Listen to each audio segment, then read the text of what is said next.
중동 상황으로 급등했던 기름값이 석유 최고 가격제 시행 후에 다소 안정되고 있습니다. 국민들께서 최고 가격제 시행 효과를 보다 충분히 체감하실 수 있도록 현장 점검 강화 등 가용 수단을 총동원해 주시기 바랍니다. 중동 상황이 당초 예상을 뛰어넘는 방향으로 확대되고 있습니다. 현재와 같은 양상이라면 잠시 진정됐던 석유 가격이 다시 불안정해지고 민생 전반에 가해질 충격도 커지게 될 것 같습니다. 이제는 상황 장기화를 전제로 최악의 시나리오까지 염두에 둔 대책을 마련해야 되겠습니다. 우선 UAE에서 추가 원유를 확보했던 것처럼 우리의 외교 역량과 자산을 총동원해서 안정적인 추가 대체 공급선 발굴에 총력을 기울여야 되겠습니다. 상황이 어려운 만큼 우리 국민 여러분의 이해와 동참도 필요합니다. 에너지 절약 노력의 범사회적 확산을 위해서 필요하면 자동차 5부제 또는 10부제 등 다각도의 수요 절감 대책을 조기에 수립해 주시기 바랍니다. 필요하다면 수출 통제도 검토하고 원자력 발전소의 가동을 늘린다든지 이런 비상 대책도 강구해야 되겠습니다. 약간 중기적 대책으로 화석연료 중심의 에너지 체계를 최대한 신속하게 재생에너지 중심으로 전환해 나가야 되겠습니다. 그리고 지금 상황이 계속 악화되면서 취약계층, 우리 서민들의 삶이 더 팍팍해지고 있습니다. 원래 위기 상황이 발생하면 또 위기 상황 속에서 이익을 보는 집단들도 있고 또 위기 상황을 악용해서 부당하게 이익을 취하는 경우도 있습니다. 그러나 대체적으로 많은 국민들은 더 어려움에 처하게 됩니다. 이런 점을 고려해서 취약계층 또 수출기업 지원 등을 위해서 전쟁 추경을 신속하게 편성해 주시기 바랍니다. 아침에도 보니까 정청래 대표께서 예산 심의도 사상 최고의 속도로 심의하겠다 이렇게 말씀해 주시던데 하여튼 국회도 최대한 빨리 심사하고 또 전쟁 예산이 전쟁 추경이 신속하게 집행될 수 있도록 다각도로 노력해 주시기 바랍니다. 어려운 시기지만 우리는 위기를 기회로 만들 충분한 역량이 있습니다. 정부는 어떤 상황에서도 우리 국민들의 삶이 흔들리지 않도록 모든 수단을 동원해서 선제적으로 또 기민하게 대처하겠습니다. 정부를 믿고 일상 속에서 최선을 다해 주시기를 부탁드립니다. 외풍이 거셀수록 국가 대전환을 위한 발걸음에 속도를 내야 합니다. 특히 중요한 것은 경제의 지속적 성장을 가로막는 수도권 집중 성장 시대에서 지방 주도 성장 시대로 과감하게 전환해야 된다는 것입니다. 수십 년 동안 굳어진 성장 구조를 통째로 바꾸는 일이기 때문에 그에 따른 대책도 기존의 문법과 틀을 뛰어넘는 그런 방식과 속도여야 합니다. 관계부처는 재정, 또 세제, 세금, 금융제도, 규제체제 등 모든 정책 수단을 지방주도 균형 성장에 맞춰서 새롭게 정비해 주시기 바랍니다. 단편적으로 할 일이 아니고 국무총리실이 주관이 돼서 전 부처청에서 체계적이고 장기적이고 근본적인 대책을 수립해 주시기 바랍니다. 오늘 행안부의 발표도 있긴 하던데 예를 든다면 균형발전 영향 평가를 모든 정책에 필수적으로 한다든지 하는 제도도 좀 만들어야 되지 않을까 싶습니다. 우리가 예를 들면 무슨 평가 이런 거 있잖아요. 환경영향 평가하고 무슨 정책할 때마다 그런 것처럼 지방 균형에 도움이 되나 안 되나, 또 지방 균형 발전을 위해서 좀 어떻게 해야 되는가를 반드시 모든 정책 결정 과정에서 평가하고 그 점에 대해서 체크할 수 있게 하는 시스템도 만들어야 되지 않을까 싶어요. 그리고 좀 더 과감해야 될 것 같습니다.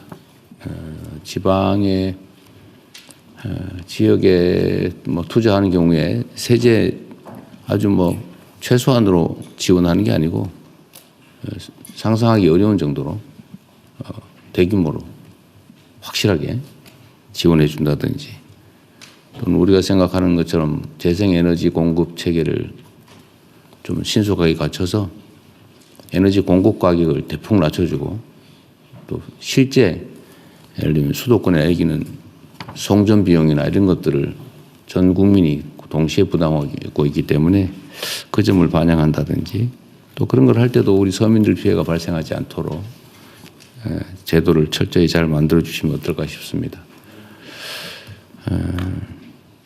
예를 들면 이번에도 제가 보기에는 추경에 지금 어떤 검토를 하고 있는지 모르겠는데, 추경 내용에 소비자들, 그러니까 유류 소비자들뿐만이 아니라 어쨌든 위기 상황 때문에 경제적 타격이 발생하지 않습니까? 물론 외관상은 성장하고 K자 성장이기 때문에 좋아진 데는 엄청 좋아지고 있어요. 뭐 사상 최대 수준의 아마 영업이익이 발생할 것 같다, 그런 얘기도 하더라고요. 문제는 그게 한 군데 쏠린다는 거고, 대다수 취약 부문에는 더 나빠지는 상황이기 때문에 결국은 소득 지원 정책을 안 할 수가 없을 것 같은데, 이번 추경을 한다면 그럴 때도 아주 지방에 더 대대적으로 할 수 있게, 그냥 뭐 10% 더 하고 이렇게 하지 말고 좀 획기적으로 좀 해주시기 바랍니다. 어쨌든 생각을 전면적으로 바꿔야 됩니다. 지금 수도권 중심으로 계속 가면 나라의 미래가 없어요. 어쨌든 비상 조치를 해야 됩니다.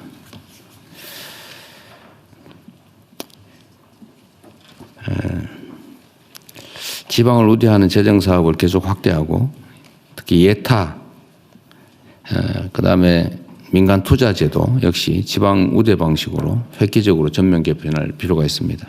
하여튼 전 부처 전 영역에서 총괄적으로 좀 제도 개편을 검토해 주시기 바랍니다.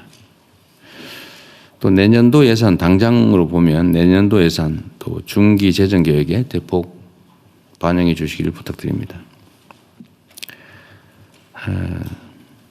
세계가 주목하는 BTS 광화문 공연이 며칠 앞으로 다가왔습니다.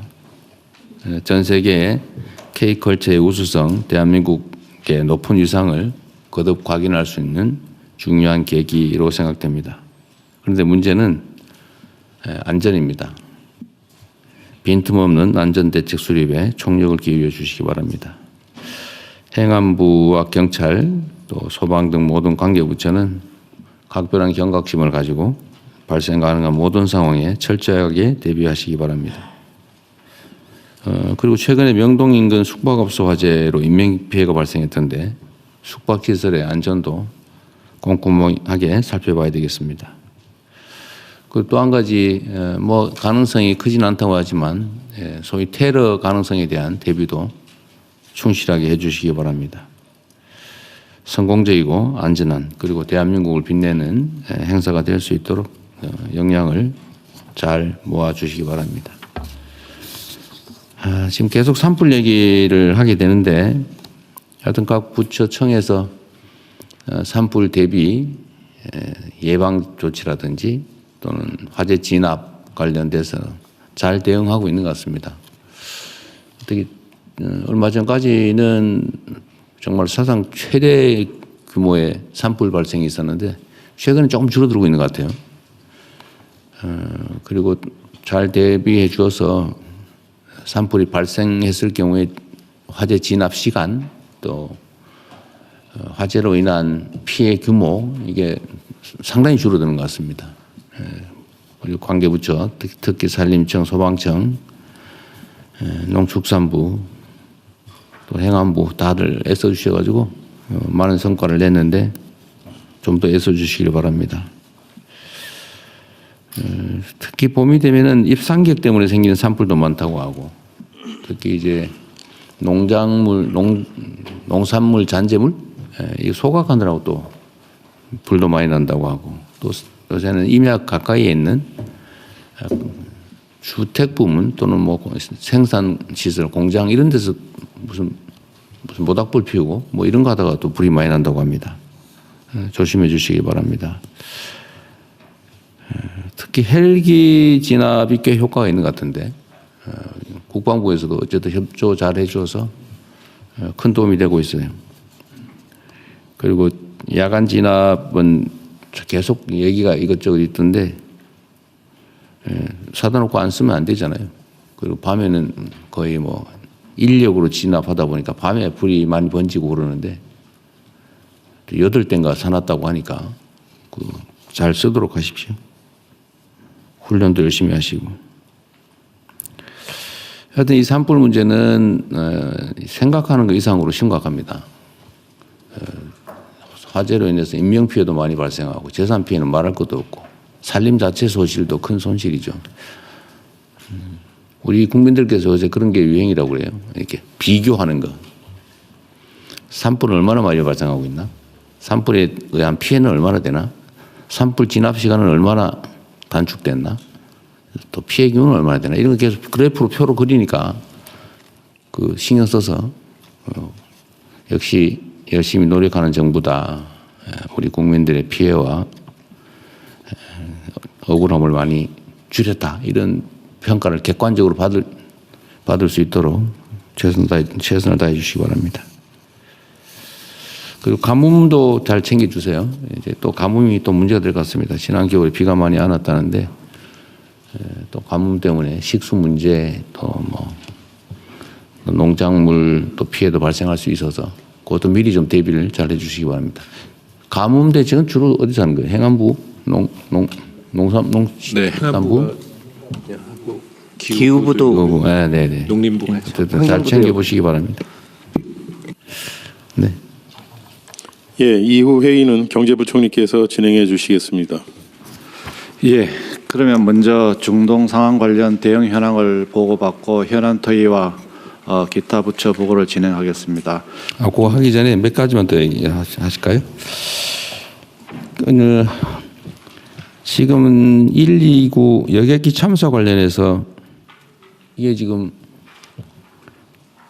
시신 수습을 그때 철저히 안 하는 바람에 최근에 시신이 추가 발견이 돼서 좀 유족들이 격앙되고 있는 것 같아요. 이게 지금 국토부 업무인가요? 예.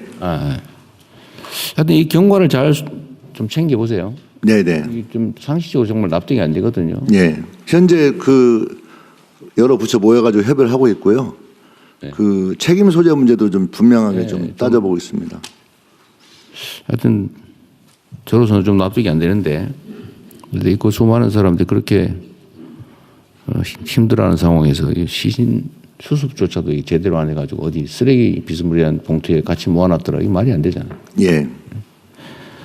하여튼 그리고 또 한 가지는 조사 기간이 너무 오래 걸리는 거 아닌가요? 사고 조사 관련해서요. 그러니까 현재 사고 조사위원회가 그 관할을 지금 막 옮기고 이러고 있는. 산하에 있다가 중간 발표하고 난 다음에 유족들이 어떤 불신하고 문제를 삼아서 네. 이걸 총리실로 이관해서 새롭게 구성해서 사조위에서 새롭게 시작한 형태로 바뀌다 보니 네. 일정의 시간이 많이 걸리고 있습니다. 그 조사위원들도 교체했어요? 다 이제 그건 총리실 주관에서 하지만 다 교체하는 걸 원칙으로 하고 있다고 알고 있습니다. 총리실. 예, 제가 말씀드리겠습니다. 지금 조사위원회 구성 중에 있고요. 그 지난 며칠 전에 새로 구성하고 있어요? 예, 그렇습니다. 하여튼 이게 너무 늦어요. 이게 일반 행정도 다 제가 속도를 좀 내라고 얘기하지만 물론 조사라고 하는 게 그렇게 마음대로 되는 건 아닌데 그럼에도 불구하고 너무 늦어지는 것 같습니다. 하여튼 좀 속도를 내주시고요. 그렇게 하겠습니다. 그리고 좀 더 우리 공직자들이 경각심을 가지고 본인들이 하는 행위나 아니면 어떤 처분의 결과가 이 받는 쪽 수용하는 국민들 입장에서는 엄청난 일이 될 수도 있다는 생각을 하게 됩니다. 본인들이 하는 일이 제가 그 얘기 하잖아요. 이 파초손을 든 마녀인가? 뭐 하여튼 이건 뭐 장난삼아 하지만 이게 세상에는 폭풍이 된다니까요. 죽고 사는 문제일 수도 있습니다. 여러분의 펜대 하나가. 겸해서 어쨌든 이태원에 대한 그 원래 합동수사본부 만들었죠. 우리 경찰이 하고 있나요? 검찰 같이 하고 있나요? 예, 그 검찰이 주관하고 경찰을 지원해서 이렇게 합동을 네. 하고 있습니다. 오늘 검찰은 안 나왔어요? 네. 예, 검찰이 하겠습니다. 네, 주도하고 있잖아요. 예. 수사는 이게 좀 진척이 있습니까? 지금 그 특조위 아까 그 유족들의 위원회하고 그 지금 정문회 같은 것들이 진행되면서 함께 그 진행을 하고 있는데요. 네.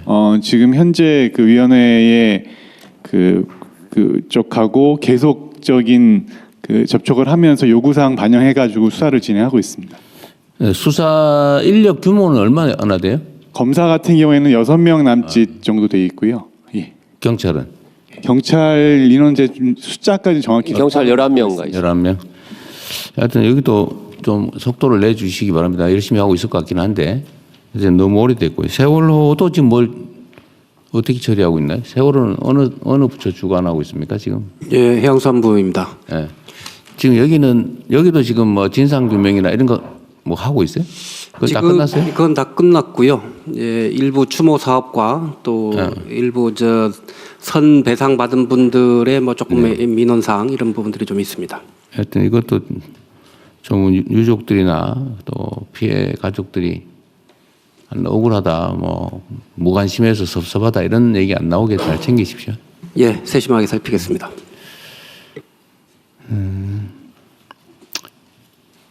그리고 오늘 정청래 대표가 그 발표했어요?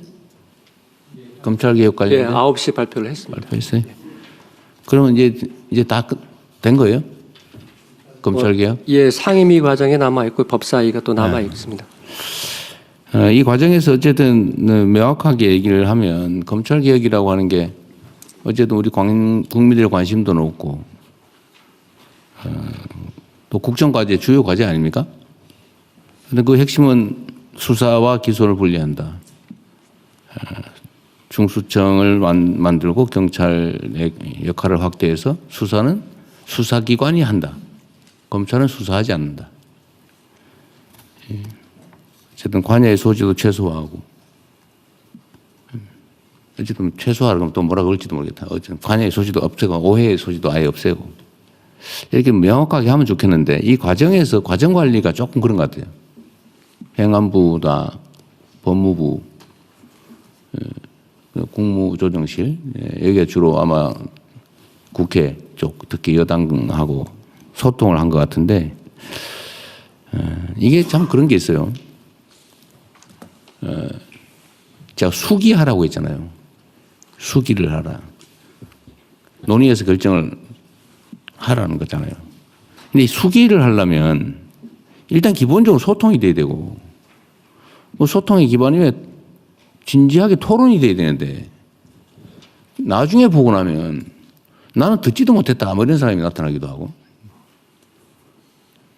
아니 뭐 그냥 하라니까 했다 뭐 이런 식의 얘기를 하기도 하고 나중에 다 지금 뭐 책임도 안 지고 뭐 이런 일이 벌어지잖아요. 누구의 잘못이라고 내가 따지자는 건 아닙니다. 따진다는 건 아닌데 하여튼 터놓고 막 지겨울 정도로 얘기를 해야 되거든요. 이게 원래 어려운 사안들 같은 경우는 제가 가끔씩 쓰는 방법인데 얘기할 기회를 다 주고 어려운 의제일수록 끝날 때까지 계속 얘기를 하면 나중에 지쳐가지고요. 수용성이 높아져. 근데 그게 아니고 바쁘다고 그냥 억압하거나 아니면 막 제한하거나 이런 식으로 해놓으면 나중에 그게 다 이게 문제가 돼요. 좀 힘들더라도 특히 갈등 의제일수록 또 이해관계가 부딪히는 것일수록 정말로 진지하게 터놓고 진짜 수기를 해야 됩니다. 그래야 나중에 2중, 3중으로 일이 벌어지지 않아요. 이번에도 좀 그런 경향이 없지 않았던 것 같아요. 앞으로 하여튼 제가 얘기한 대로 일단 진짜 수기를 하려면 대전제는 진지하게 토론해야 되고 그 이전 단계로 진짜 소통이 돼야 됩니다. 신뢰가 있어야죠. 억지로 모아놓고 말도 못하는 분위기에서 뭐 시간만 때우면 그게 되겠어요? 물론 뭐 당정 관계라고 하는 게 그렇게 누가 우위에 있는 것도 아니긴 하지만 그래도 더 많이 노력해야 된다. 그 말씀 하나 드립니다. 지금 헌법 개정과 관련된 논의는 누가 담당해요? 어느 부처가 합니까? 아무도 저희 아마 국정과제는 저희가 담당하고 있기 때문에 국조실에서 아마 좀 국조실에서? 챙겨가야 될 거라고 생각하고 있습니다. 예. 이게 지금 이제 국회의장께서 합의되는 거 국민이 동의하는 쉬운 의제부터 순차적으로 개헌을 하자 지금 그렇게 말씀하셨지 않습니까? 제 기억으로도 예를 들면 5.18 정신을 헌법 전문에 넣는다. 이건 야당도 맨날 하던 얘기잖아요. 공약하기도 하고 5.18만 되면 가서 약속도 하고 막 수없이 했던 거란 말이에요. 국민들께서도 이거 반대하지는 않으실 것 같고. 또 지방 자치 강화. 또 하나가 이제 계엄 요건 강화. 이런 거였는데 이거는 다 국민들도 다 동의하고 야당도 뭐 반대하지 않을 것 같은데. 하여튼 이 문제에 대해서도 정부가 관심을 가지고 좀 진척이 될 수 있도록 노력해야 될 것 같습니다. 근데 국무총리실 소관은 아닌 것 같은데. 이거 법무부도 같이 검토해야 되는 거 아닌가요? 뭐 저희가 따로 준비하고 있지는 않습니다. 법제처에서 그 동안에 그 전에는 그 담당했었던 것으로 알고 있습니다. 근데 그러면 정부 차원에서 개헌에 대한 우리가 지금 뭘 주도해서 지금 할 단계는 아직 아닌 것 예, 같지만 그렇습니다. 할 수 있는 거는 하자. 예. 그래서 그 일리 있는 제안이어서 이것도 한번 정부 차원에서 공식 검토를 좀 하고 예, 기초자를 모으도록 입장도 하겠습니다. 좀 정리해 가면 좋겠어요. 법제처가 국무총리실하고 같이 얘기하든지 하셔가지고요. 그리고 이게 언제나 또 형평성 균형 이런 얘기하는데 제가 기억하기로는 지금 야당에서 5.18 정신을 헌법 전문에 넣으면서 부마 항쟁도 넣자 뭐 이런 주장을 했던 기억이 나거든요. 저는 그것도 한꺼번에 같이 하면 더 좋을 것 같아요. 부마 항쟁도 우리 매우 헌정사에 의미 있는 거기 때문에 뭐 같이 하면 형평성도 맞고 논란도 줄이어서 할 수 있지 않을까 싶습니다. 단계적 점진적인 개헌도 하나의 사례로 한번 해보면 좋을 것 같습니다. 그리고 요새 공정위 열일하고 계시대요. 잘하고 계십니다. 네. 어쨌든 공정위 덕에 우리 국민들께서 물가가 내리기도 하네. 이런 경험을 해서 요새 아주 놀라워한다고 합니다. 네. 그리고 국세청도 요새 아주 잘하고 계시고. 물가 TF도 새로 뭘 하나 발굴하고 있죠. 물가 TF는 어디서 하고 있어요? 예, 제가 해서 관계부 장관들 대경에서 하고 있어요. 네. 하여튼 물가 TF도 추가 발굴하는 네네. 거는 잘하고 계신 것 같아요. 예. 어쨌든 여러 부처들이 좀 크게 노력해가지고 하여튼 국민들께서 조금씩 진짜 체감되는 실제 이익이 되는 그런 변화를 느끼고 계십니다. 좀 더 분발해서 더 많은 결과들을 만들어내면 좋겠습니다. 우리가 하기에 따라서 정말 수백 수천만 사람들이 혜택을 입는 좋은 변화를 만들어낼 수 있다는 그런 사례들이 아닌가 싶습니다. 우리 공정거래위 고생하셨고 금융위원회도 성과를 많이 냈는데 저 이제 부동산을 어떻게 정할 건가 그 금융 부분이 매우 중요하죠. 네, 맞습니다. 세심하게 잘 찾아주시기 바랍니다. 네, 그렇게 하겠습니다. 네. 이게 대한민국의 부동산은 투기 투자의 대상이 돼버렸는데 전 국토가 거기에 가장 크게 영향을 미친 게 금융이에요. 남의 돈 빌려가지고 어제 남의 돈으로 방식은 다양하지만 남의 돈으로 사서 거기서 자산 증식을 한다. 이게 유행이 되다 보니까 그걸 안 하는 국민들은 손해보는 느낌이 들게 생겼어요, 심지어. 근데 이번에는 반드시 이걸 어떻게든 잡아야 되기 때문에 그중에 제일 중요한 게 금융 부문이다.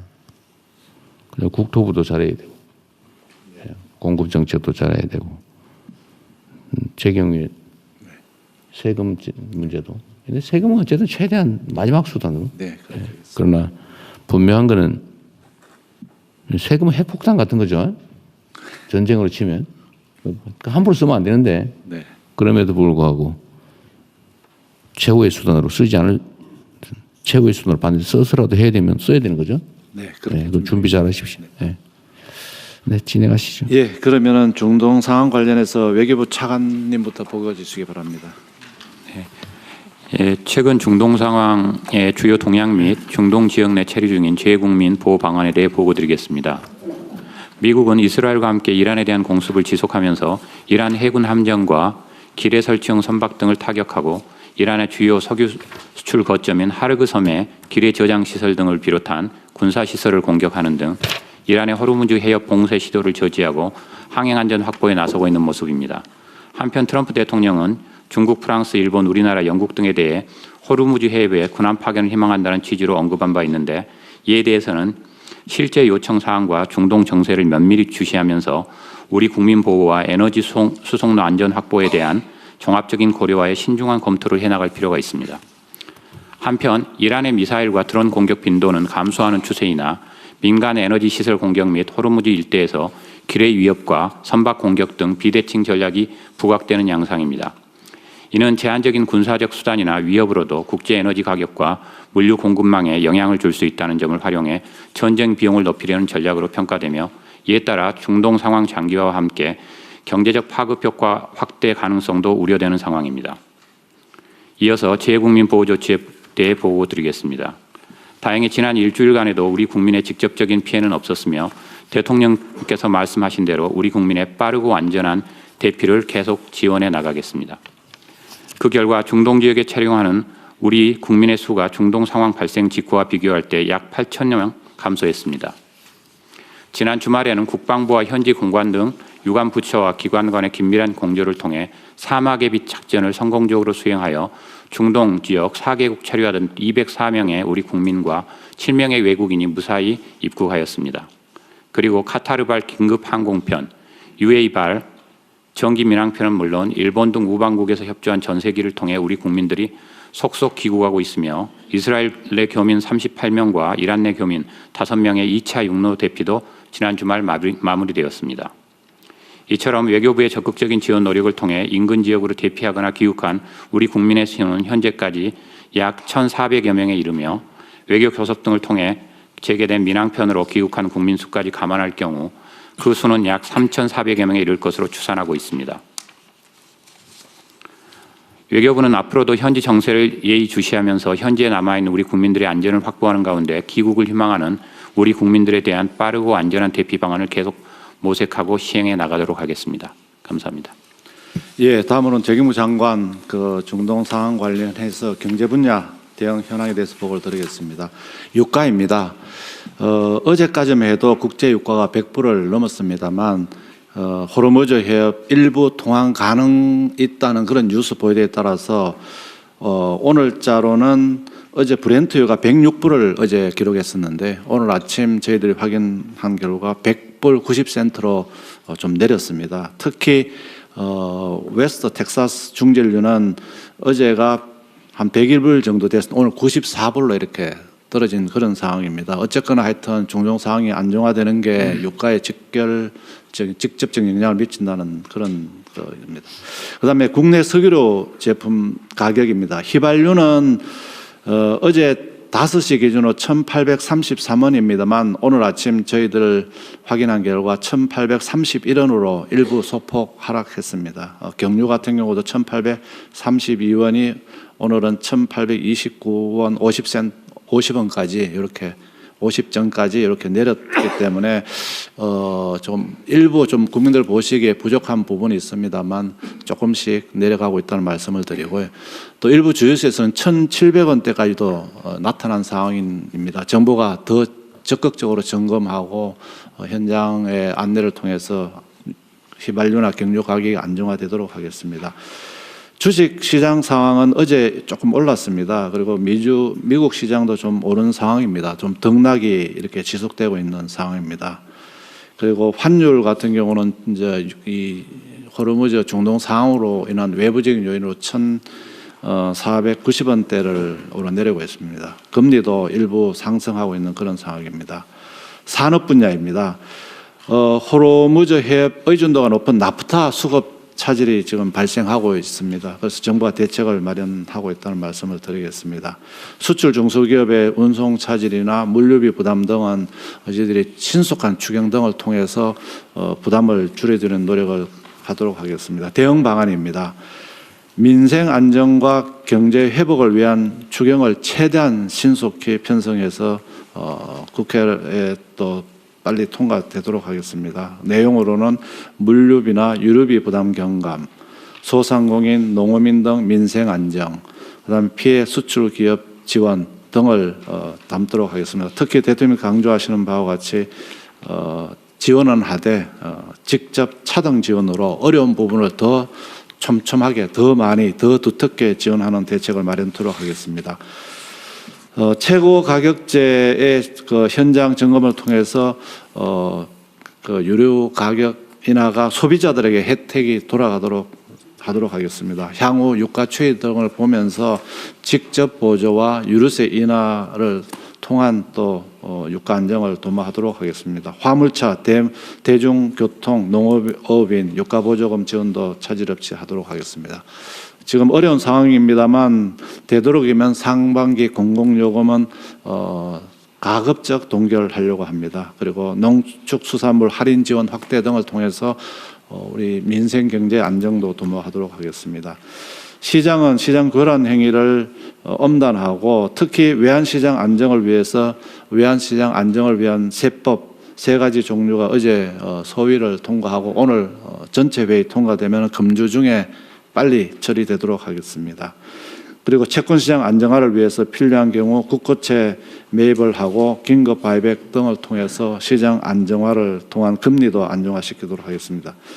나프타는 금주 중에 경제 안보 품목으로 지정할 예정으로 있습니다. 그리고 수출 제한 등을 통해서 어려움을 정부가 최대한 해결하도록 하겠습니다.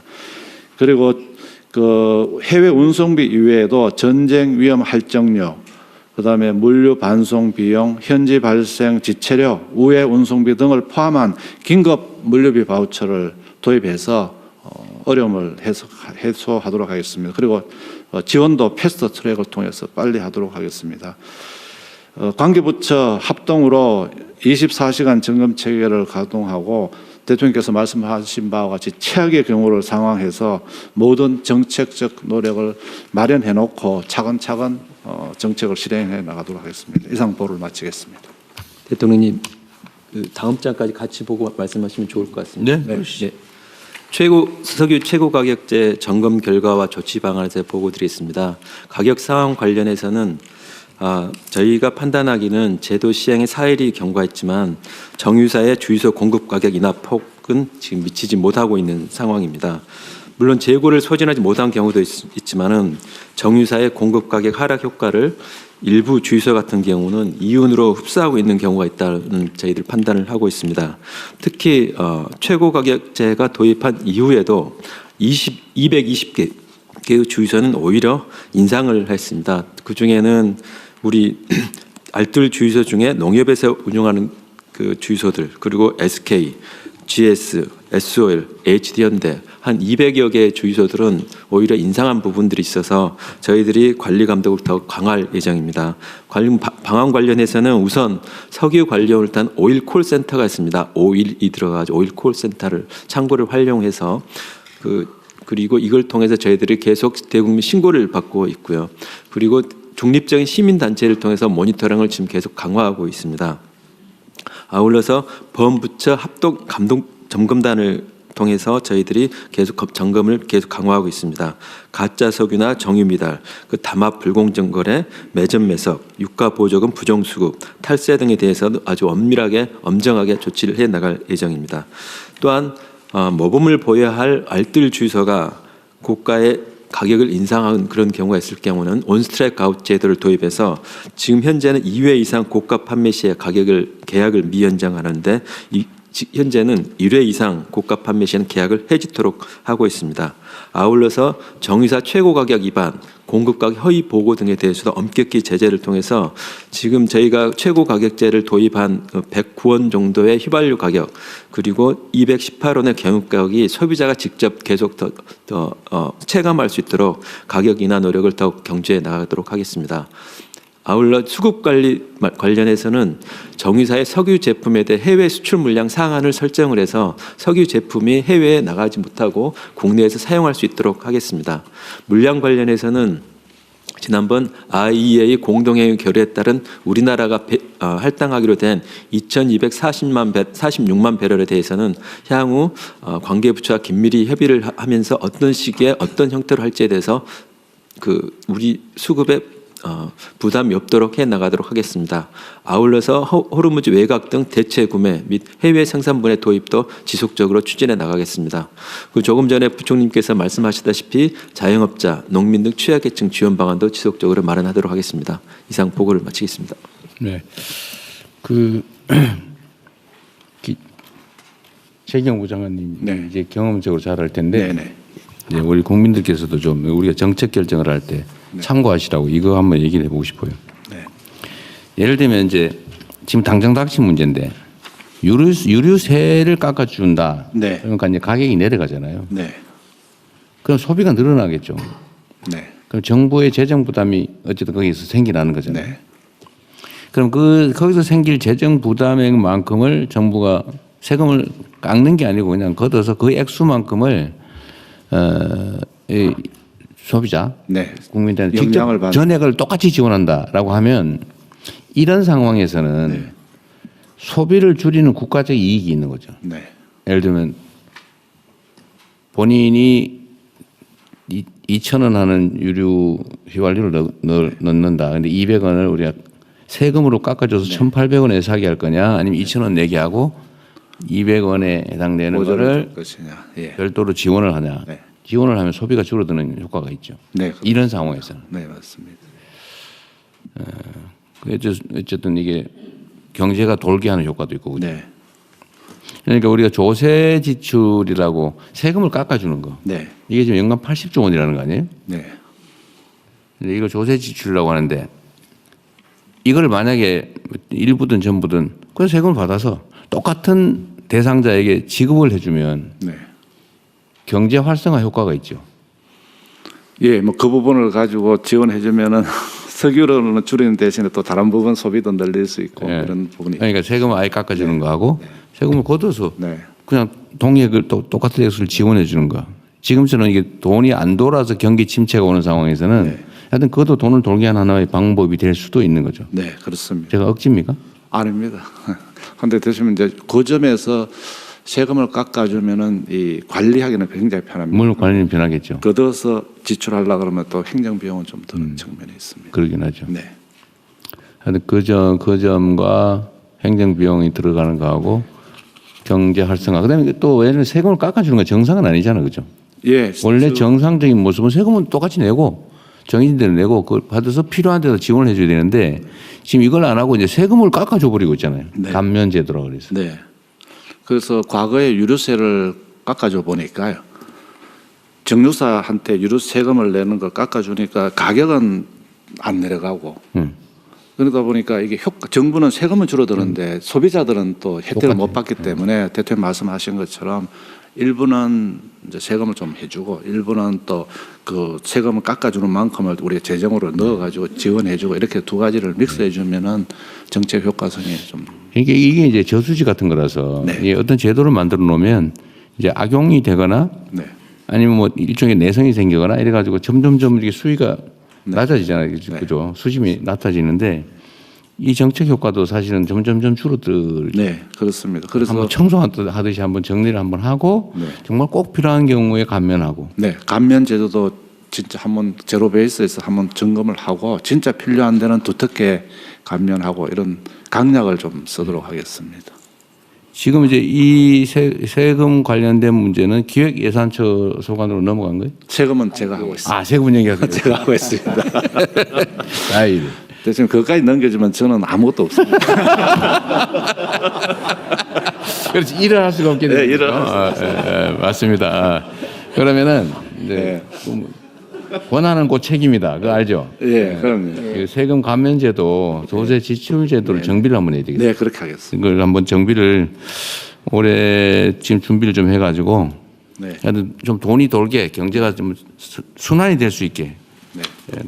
좀 만들어 보면 좋겠습니다. 그 차원에서 이번에 어쨌든 곧 이제 석유류 최고 가격도 올려서 지정할 수밖에 없는 상황이 오잖아요, 그죠? 네, 네. 뭐 내일 당장 전쟁이 끝나면 모르겠는데. 네. 어쨌든 그렇게 될 경우에는 어쨌든 최저 가격을 정한 것과 올리지 않을 수 없고 너무 재정 부담이 너무 크니까 실제 원가하고 차익을 우리가 또 보상해 줘야 되잖아요, 그죠? 네, 그렇습니다. 어쨌든 이걸 고려했을 때 최고 가격을 이제 지정하는 것도 올려가는 거 우리는 각오를 해야 되는데 그럼 결국 뭐 유류세를 좀 내려주든지 아니면 뭐 바우처를 주든지 아니면 기타 소비 지원을 해주든지 해야 될 거 아니에요. 네, 그렇습니다. 이제 두 가지 중에 선택을 해야 되는데 네. 유류세를 대폭 깎아줘가지고 가격을 인상을 좀 줄이면 네. 이제 그만큼 이제 세금은 줄어들고 네, 세금이 재정세는 줄어들고 소비는 안 줄어들 좀 덜 줄어들고 네, 뭐 아무래도 그 유류세를 낮춰주면은 일반 그 유가가 줄어듭니다. 근데 요거하고는 직접 관련되지만 나머지 부분은 이제 또 어쨌든 소비가 늘어나는 지금 국가의 전체 석유류 소비를 줄여야 될 상황이잖아요. 네. 수출 통제도 해야 네, 되고 뭐 그렇습니다. 하다못해 오부제도 어쩌면 해야 될지도 네, 네. 10부제, 5부제 해야 될지도 모르고 하여튼 뭐 원전 가동률을 높이고 온갖 비상수단을 써야 네. 되는데 그러려면 소비를 줄여야 된다. 그러려면 유류세를 깎아주는 것보다는 추경 편성을 통해서 네. 걷어질 세금을 소득 지원을 해주는 게 피해 계층에다가 지원을 조금 뭐 그 와중에 좀 더 약간 차등을 둬가지고 네. 양극화 완화에도 쓰고 하는 게 맞겠죠. 그렇게 하도록. 저는 그걸 고려를 좀 하시고 네. 우리 국민들께서도 유류세를 막 대폭 깎아 달라. 우리가 유류세 걷어가지고 그 딴 데 안 쓸 테니까요. 하여튼 지원한다. 이번 피해 네. 상황에 국민들이 더 고통받지 않도록 유류세 걷어지는 만큼 어쨌든 깎아줄 걸로 예상되는 만큼은 네. 재정 지원으로 재정 지출로 하겠다 그 말이죠. 네. 그래서 추경을 빨리 해야 돼요. 네, 추경. 빨리 지금 뭐 하고. 밤새워서 지금 만들고 있습니다. 진짜 주말에 밤새워서 하고 있는 거죠? 네, 하고 있습니다. 제가 확인까지 했습니다. 눈이 좀 괜찮은데? 네, 안에 살이 좀 빠진 것 같긴 한데 그죠? 살이 좀 빠졌어요. 네, 그러시고요. 네. 어제 고생 많으세요. 그리고 산업부 장관께서는 요새 막 주유소도 많이 가보고 그러시는 것 같아요. 계속 그 독려하고 점검하고 있는 상황입니다. 주유소 그 비싸게 받는데 가면 막 쫓겨나고 그러지 않아요? 아 그래서 옆에 좀 덩치 좋은 직원을 좀 데리고 다닙니다. 네. 그 우리 산업부 장관 보시고 그 주유소 비싸게 받으시는 몇 분이 계시다더라고요. 이거 했는데도 더 올려 받는 데가 있다고 그러대요. 예, 그래서 용감한 데가 있다는데. 예, 맞습니다. 저희들 정말 다니다 보면 핑계는 많습니다. 핑계는 재고가 많아가지고 그렇다고 이야기를 하는데 최소한도 이번 주 중간 정도 되면은 이제 그런 핑계도 이제 없어지는 시간이 그러니까요. 돌아옵니다. 그 너무 심한 것 같고, 하여튼 홍보를 많이 해서 이제 고객들이 끊어지는 피해를 입게 되는데도 그런다 그 말이죠. 예, 그래서 저희들이 하여간 이번 주에는 그거 혹시 그렇게 막 부당하게 올려서 돈 많이 벌어서 어디다 쓰는지 제대로 세금 내는지 한번 확인해 봐야 되겠어, 그죠? 예, 맞습니다. 그래서 국세청하고 같이 협력을 하고 있고요. 오늘은 아예 그 올린 기업들에 대해서는 이거 또 뭐 직권남용 이런 소리 나오지 않게 조심하십시오. 공정위도 그 가격을 내리지 않는 주유소들 특히를 중심으로 해서 그 지방 담합 대응반을 마련해 있습니다. 해보고. 네. 대구, 부산, 제주는 조사를 실시했고 대구가 유난히 비싸다고 그러대? 예, 유난히 비쌉니다. 그거 왜 그러지? 그 지역적 특성이 있나? 좀 지역적 특성도 있는 것 같습니다. 거기가 좀 주유소들이 많지 않은 다른 시에 비해서 그런 특성들도 있습니다. 그치. 특히 저희들 주유소 중에 알뜰 주유소가 있습니다. 알뜰 주유소가 저희 산업부에 있는 석유공사, 그 국토부에서 한 도로공사, 농협에서 하고 있는 NH 농협 있는데 그런 기관들이 일종의 주유소 가격 안정에 매기 역할을 해줘야 되는데 관계부처에서 좀 적극적으로 좀 관리 감독해 주시고 한번 알처럼 주유소에도 꼭 한번 가봐 주셨으면 감사하겠습니다. 네. 알뜰 주유소는 어디가 담당하고 있어요? 총괄은 저희가 하고 있고요. 석유공사? 석유공사입니다. 석유공사 누구 소관이지? 산업부 소관. 산업부 소관입니다. 본인이 해야 되겠네. 근데 이제 그 알뜰주가 세 기관이 같이 하고 있습니다. 도로공사가 또 하고 있고요. 이제 그건 이제 국토부 소관이고 NH에서 하고 있는 게 있습니다. 그건 이제 농림부 소관이에요. 네. 근데 저기 농협인가? 농협도 관계가 있죠, 이거 주유소하고. 네, 농협입니다. 농협 주유소입니다. 그거 농협이 왜 이러냐 이런 소리가 많이 나던데요. 네. 그거 혹시 들으셨어요? 예. 농협이 이러면 되냐 이런 네. 얘기가 의외로 많습니다. 네. 뭐 예. 한번 체크해보세요. 예. 그래서 특히 지금 아까 산업부 장관님 말씀하신 알뜰 주유소 관련해서는 농협 주유소가 전국에 717개가 있습니다. 근데 이번에 아마 그 모니터링 된 곳 중에 20곳이 가격을 더 올릴 것으로 보는데 저희들이 보니까 이게 깊숙한 농촌 지역에 있어서 말하자면 회전율이 많이 떨어지는 겁니다. 재고가 워낙 양이 많고 그래서요. 근데 그럼에도 불구하고 점점 나아질 거라고는 보지만 저희들이 좀 지도하고 필요하면 시정명령도 검토하도록 하겠습니다. 그 말이 가지는 함의가 있거든요. 농협이 이러면 되나? 네. 농협에 대해서는 특별한 그럼요. 기대가 있어요. 예, 그렇습니다. 그래도 지원도 있잖아 사실. 예, 지원도 있습니다. 예. 좀 잘 챙겨봐 주시고요. 예, 그렇게 하겠습니다. 재외 국민들 중에 우리가 이제 군 수송기를 동원해서 사우디에서 실어 온 게 마지막이죠. 그런데 지금은 좀 귀국 하려는데 귀국편이 없어서 못 들어오는 사람 없어요? 지금은 뭐 기본적으로는 지금 연공이 해제돼 있고 이런 곳은 다 오실 수는 있는데 아직도 지금 좀 어려움이 있습니다. 다시 또 폐쇄하는 것도 지금 있고. 사우디, UAE 이런 데는 지금 열려 있고 네. 전기 항로도 열려 있어요? 네네 그렇습니다만 그래도 운영에 좀 차질이 있습니다. 정기적으로 이렇게 어쨌든 한다든지. 귀국하고 싶은데 예. 못하는 사람이 있는지는 계속 체크하고 있겠죠? 네 그렇게 하겠습니다. 네, 잘 체크하시고요. 그다음에 주가 문제는 사실 이럴 때 그 우리가 옛날로 치면 증시 부양책 이런 거 했잖아요. 예, 뭐 과거는 옛날에 막 사주고 막 그래, 예. 그래 하면 절대 안 되고 그 반드시 떨어지죠. 가격이 떨어질 거는 떨어져야 돼요. 오를 건 오르는 거고. 네. 근데 억지로 막 사가지고 그러면 안 되고 문제는 체질 개선을 해야 되는데 네. 지금 어디 기사에 보니까 올해 상장사 영업이익 예측 규모가 600조 네. 뭐 그런 보도가 있던데 맞아요? 지금 아마 큰 예. 분께서 맞습니다. 600조 뭐 이런 예측을 한다고. 네, 계속 또 저 반도체 업황이 좋아갖고요.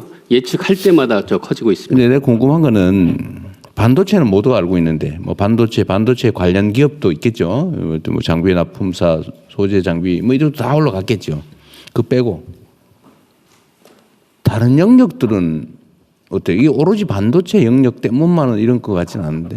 네, 반도체 말고 조방원이라고 그래서 조선, 방산, 조선도 원전, 있고, 네, 뭐 그런 부분들 방위산업도 있군요. 예, 올라가고 있고요. 네. 뭐 로봇 뭐 하여튼 상황은 어쨌든 그런데 하여튼 우리 상법이나 관련 입법들을 좀 속도를 좀 내게 좀 해주세요. 예를 들면 지금 상속세법도 그렇고. 근데 지금 정무위가 지금 문제죠. 이 정무위가 자본시장법 이런 거 개정해야 되는데 지금 야당이 위원장이라 아무것도 못 하고 있죠 지금. 진짜 문제입니다 이거. 지금 나라의 미래를 놓고 이런 식으로 아니 국회가 다수 의석이 있으면 다수 의석대로 토론해보고 안 되면 의결을 해야지. 아예 안 하는 게 어디 있어요 이게. 이상한 것 같아. 아니 안 하고 그냥 위원장이 저 야당이면 아무것도 못해? 모든 장관님들이 말이 없네요. 그냥 당연한 거예요 그거? 안 하면 못 하는 거예요? 지금 얼마나 중요한 시기인데. 하여튼 우리가 뭐 어떻게 할 수는 없긴 하지만 매우 부당한 것 같아요. 아니 민주주의의 기본적 원리가 국민이 권한을 맡긴 데에 따라서 토론해서 소수를 존중하되 최대한 논의해보고 수렴해보고 안 되면 다수 의견으로 결정하는 게 아닙니까? 이게 민주주의 아니에요? 이게 헌법 원칙 아닙니까? 그 하반기에는 국회 소관이긴 합니다만 상임위원회 배분 문제를 좀 원칙적으로 우리가 얘기할 건 아니긴 한데 어쨌든 지금 심각해요. 특히 정무위가 지금 이거 자본시장법이나 뭐 금융 관련된 그 많이 맡고 있는 데가 정무위죠. 공정거래법도 맡고 있습니다. 공정거래법도 그거 고쳐야 되잖아요. 지금 진척이 안 되죠. 늦어진 게 아니다. 아예 못 하고 있는 거 아니에요 지금. 민감한 사항이 저희 보훈부도면 정부위 소속인데요. 민감한 사항에 대해서는 실제로 상임위 차원에서는 거의 합의를 합니다. 합의를 했는데 전체 국회 차원에서 교착 상태가 빠지면은 더 이상 다루지 않는. 어제 상임위를 아예 열질 않는 것 같은데. 어쨌든 그 뭐 가서 빌더라도 어떻게 좀 해보세요. 상법 개정이나 아니 자본시장법 개정이나 특히 금융 이 부분은 정말 심각하고 중요하잖아요. 빨리 해야 되잖아요. 네, 적극적으로 협의하도록 하겠습니다. 네. 국회 가서 뭐 읍소를 하시든지 회의 좀 열어달라고. 네, 그렇게 하겠습니다. 그래도 소용이 없을 거예요. 그래도 해야지. 자, 그리고 오늘은 시간이 많이 없다고 그랬는데 빨리 진행합시다. 네. 의견이 없으시면 원하는 대로 접수하겠습니다. 다음은 현안 토의를 진행하겠습니다.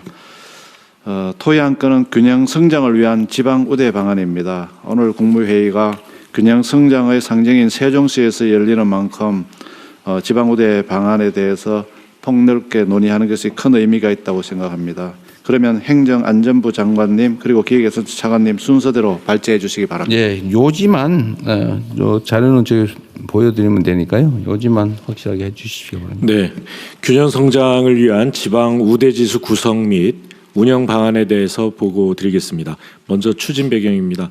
대한민국 그동안 수도권 중심의 일극 체제를 통해서 압축 성장을 이뤄냈으나 이제는 수도권 집중이 지나치게 강화되면서 성장의 잠재력을 훼손하는 상황에 놓여 있습니다.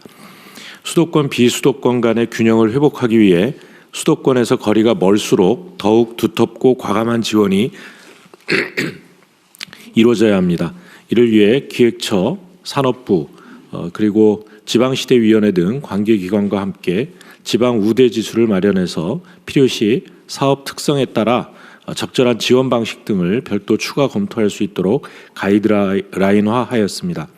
지방 우대지수는 서울과의 거리를 핵심 지표로 반영해서 서울에서 먼 지역이 경쟁력을 확보할 수 있도록 설계했습니다. 또 지역별 사회 경제적 지표를 보완적으로 반영해서 이 지역별 발전 정도에 따라 지원될 수 있도록 하였고, 아울러 소멸 위기가 가시화되면서 즉각적 적극적 조치가 요구되는 인구 감소 지역에 대해서는 추가적인 지원이 이루어지도록 하였습니다. 상반기 중 지원 효과가 높은 재정사업 등을 중심으로 지방 우대지수가 적용될 수 있는 특례를 발굴해 나갈 예정입니다.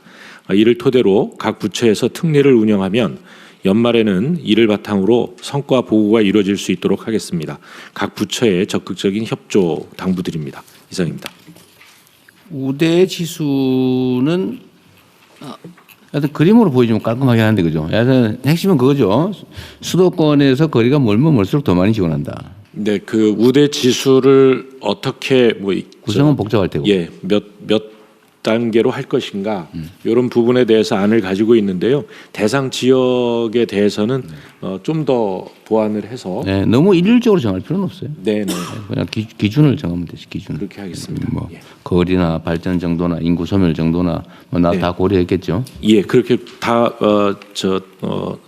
변수를 곱하기를 해서 정할 수는 없는 거고 정책이라고 하는 게 일정한 기준선. 이런 정도만 정하면 되죠. 그렇습니다. 너무 어렵게 하지 마십시오. 그다음에 이제 수도권에 비해서 지원을 어느 정도 더 할 거냐 이런 것들을 더 이제 세심하게 살펴보도록 하겠습니다. 예, 두 번째로는 지방주도 성장을 위한 재정 대응 방안에 대해 간략하게 보고드리겠습니다. 지방주도 성장 얘기들을 많이 하는데 이거는 단순히 지역균형 발전의 문제는 아닌 것 같습니다.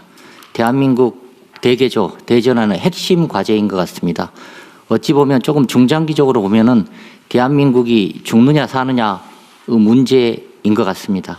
그래서 수도권 쏠림으로 인한 지방 소멸 위험에 대응하고 지방이 진정으로 성장 주체가 될 수 있도록 모든 재정사업과 재정대조를 총동원 하겠습니다. 그리고 추진 배경하고 관련해서는 행정안전부 장관님께서도 말씀을 해주셨는데요. 현재 지금 인구도 20년부터 수도권 인구 비중이 비수도권 인구 비중보다 많아지기 시작했고요. 최근 통계는 25년에는 지금 51%입니다. 그리고 실제로 생산이 얼마만큼 이루어지느냐, 지역 내 총생산을 비교해 보면 15년부터는 수도권이 더 많아지기 시작했는데요. 24년 최신 통계를 보면 53대 47로 격차가 지금 점점 더 벌어지고 있습니다. 이런 상황을 놓고 봤을 때 수도권 일극체제를 극복하고 지방주도 성장으로 대전환하지 않으면 대한민국의 미래는 없는 것 같습니다. 그래서 여기서 발표드리는 재정사업, 재정제도를 포함해서 세제, 금융, 규제 완화 등 가용한 모든 정책수단을 더 늦기 전에 지방 살리기에 맞춰서 재정렬할 필요가 있는 것 같습니다. 지방주도 성장을 위한 재정 대응 방안 몇 가지에 대해서 말씀드리겠습니다. 첫 번째로는 정부 예산은 재정사업에 지방우대 원칙을 확대 적용하는 겁니다.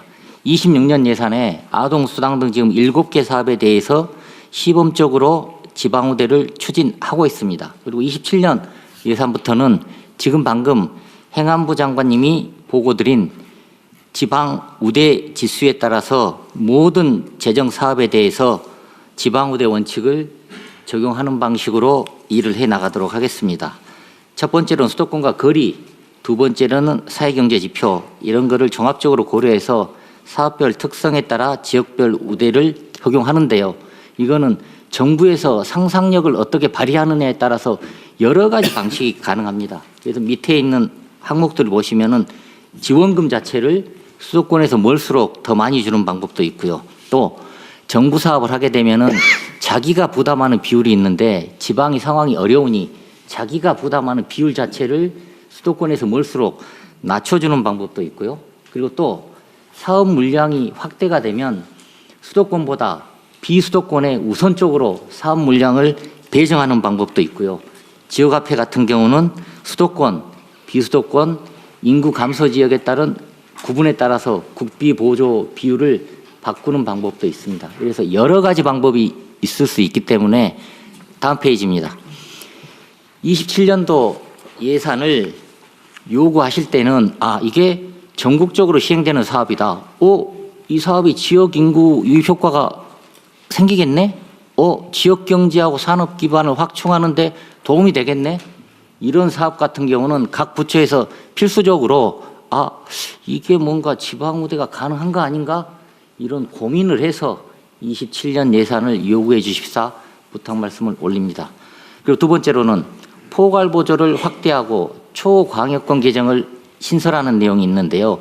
포괄보조라는 거는 지방정부가 나 이 사업 하고 싶다. 그 사업을 자율적으로 선정하는 게 포괄보조 사업인데요. 이미 26년 예산에 25년도에 비해서 규모는 한 3배 정도 늘려서 11조를 했고요.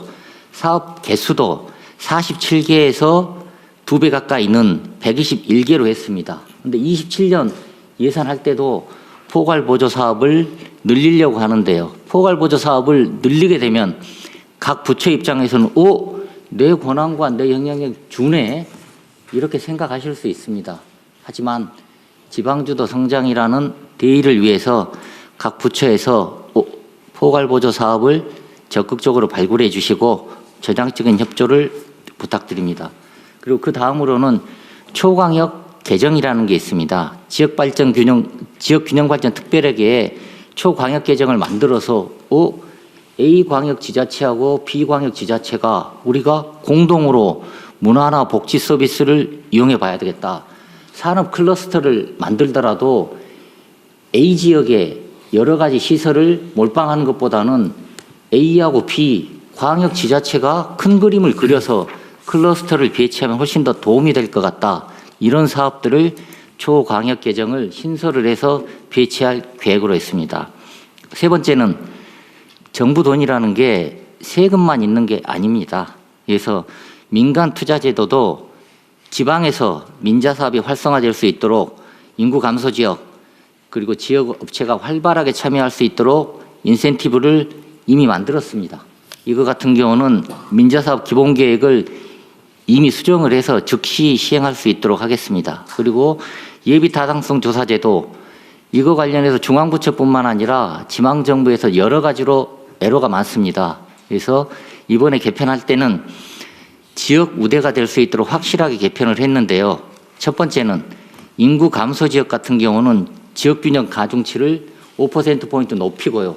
5%포인트 높이는 만큼 경제성하고 관련된 평가 비중을 5%포인트 낮출 거고요. 그리고 또 실제로 예비 타당성 조사를 하다 보면 이런 불만이 많습니다. 이게 틀림없이 효과가 날 텐데 정량 분석을 해보니 효과가 안 나는 걸로 돼 있다. 이런 불만의 목소들이 굉장히 높습니다. 그래서 기존 같은 경우는 지역 낙후도를 정량적으로만 평가했는데 이런 도로를 만들면은 그 다음에 우리가 가지고 있는 역사, 문화를 이용하면 관광산업이 활성화될 수 있겠다. 이런 정성적인 요인도 예비 타당성 조사에 포함시킬 수 있도록 하였습니다. 그리고 네 번째로는 결국에는 지방주도 성장의 문제를 해결하고 지방이 살기 위해서는 네 가지가 제일 핵심인 것 같습니다. 지금 첫 번째로는 산업과 일자리가 있어야 되겠다. 두 번째로는 교육이 돼야 되겠다. 세 번째로는 보건의료가 돼야 되겠다. 네 번째로는 문화가 돼야 되겠다. 이 네 가지가 제일 핵심 키워드인데요. 27년 예산을 각 부처에서 설정을 하실 때 이런 내용이 충실하게 반영될 수 있도록 지역 주력 사업과 연계, 거점 국립대, 지역 필수 의료 확충, 문화 인프라에 관련된 사업을 적극적으로 발굴해 주십사 말씀을 드립니다. 그리고 향후 계획하고 관련해서는 모두의 대통령께서 말씀을 주신 것처럼 27년 예산과 중기재정 계획을 작성하는 과정에서 각 부처와 지방정부, 기획예산처가 충실히 협의해서 이런 내용이 발굴될 수 있도록 했으면 좋겠습니다. 그리고 중앙하고 지방정부 재정전략 협의회도 상설화해서 지방정부가 말로만 파트너가 아니고 진정으로 소통해서 진정한 파트너가 될 수 있도록 하겠습니다. 그리고 지금 보고자료에는 포함 안 돼 있습니다만은 두 가지 말씀을 대통령께서 모두 말씀하실 때 주셨는데요. 첫 번째는 추경하고 관련해서 두 마리 토끼를 잡아야 됩니다. 속도도 중요하고 치밀한 설계도 중요합니다. 그래서 이 두 마리 토끼를 잡기 위해서 관련되는 모든 부처가 주말과 휴일을 반납하고 지금 현재 작업이 진행 중이다는 말씀을 드리고요. 또 추경 예산안의 내용을 준비하는 과정에 지금 방금 말씀드린 지방 우대 정신이 반영될 수 있도록 각별하게 유의해서 추진하도록 하겠습니다. 그리고 균형성장 영향평가 말씀도 주셨는데요. 균형성장 영향평가와 관련해서는 지방시대위원회, 행안부, 재경부, 기획예산처가 이런 평가를 할 수 있는 틀을 지금 만들고 있습니다. 그래서 지금 국회에서는 이런 걸 의무화하는 법안이 의원 입법으로 제출은 돼 있고요. 그리고 실제로 어떻게 균형성장 영향평가를 할 건지에 대해서는 관계부처 간에 작업을 하고 있어서 26년 중에는 평가가 될 수 있도록 하고 이 평가 결과에 따라서 예비타당성 조사에 대해서도 별도로 혜택이 갈 수 있는 그런 방안을 같이 궁리해 볼 수 있도록 하겠습니다. 금융위원회 사실 이 금융 부분도 지방 우대 정책이 좀 가능한 게 있지 않아요? 맞습니다. 네. 뭐 민간 금융기관들한테 저 지방에 이자 깎아주라 이럴 수는 없겠지만 뭐 보증제도라든지 뭐 이런 데서 지방에 혜택을 줄 수는 있을 것 같은데 그죠? 네, 지금부터 저희도 지방 우대 금융이라는 컨셉으로 해가고요. 그래서 일단은 정책 금융기관들 이제 정부가 하는 공공 영역이니까 목표제를 했습니다. 예전까지 지방에 얼마 주겠다 그런 포션이 없었는데 포션도 확실히 줘갖고 그 목표도 달성하고요. 그다음에 다양한 지방 우대 관련된 금리라든지 한도라든지 그다음에 이전 기업 그다음에 거기서 하는 기업들도 하고요. 그다음에 실제로 민간 금융기관들에서 아주 단적으로는 부산 같은 경우는 돌아와요 부산항에 그래서 청년들이 부산으로 옮기면 거기에 대출을 해주는 그런 식으로 지방의 컨셉들을 많이 금융 분야도 지방에 대해서 산업 배치나 이런 거 기업들이 검토할 때 금융상 혜택도 중요할 것 같아요. 금융, 세제, 규제 뭐 말할 것도 없고 예를 들면 인프라, 그다음에 교육 여건 아까 얘기한 대로 문화, 정주 여건 뭐 이런 것들이 매우 중요할 것 같은데 저런 거 있잖아요. 재경부 소관인지 모르겠는데 국내 생산 촉진세 뭐 이런 거 도입할 거잖아요. 네. 그런 거 할 때 지금 미국에도 그런 거 지방에서 할지 모르겠는데 네. 하는 것 같은데. 그런데 그것도 지방에서 할 경우에 화끈하게 더 지원해 주는 방법도 있잖아요. 예, 뭐 그런 부분까지도 검토하겠습니다. 지금 이제 지방 생산 촉진세제 같은 경우가 가능하면은 또 지역이 갈 수밖에 없습니다. 지금 생산 기지를 만들고 그렇게 만들어야죠. 네, 그렇게 세금 혜택도 혜택이고 금융도 그렇고 예를 들면 인프라나 이런 것들 우리가 뭐 대대적으로 정부 부담으로 공공 부담으로 구축을 해준다든지. 네, 해줘야 됩니다. 네. 근데 문제는 어쨌든 학교 같은 교육 시설 문제하고 그 동네에서 좀 이렇게 먹고 놀 수 있는 문화 인프라 이게 중요한데 이건 결국 공공에서 투자를 해줘야 될 거 아닙니까? 네, 그래서 대통령 지금 각 부처별로 그 사업이 있습니다. 그래서 어떤 국내 기업이 생산을 하기 위해서 나가게 되면 거기다가 이렇게 우선적으로 배치하는 그런 전략도 같이 협의하도록 되어 있습니다.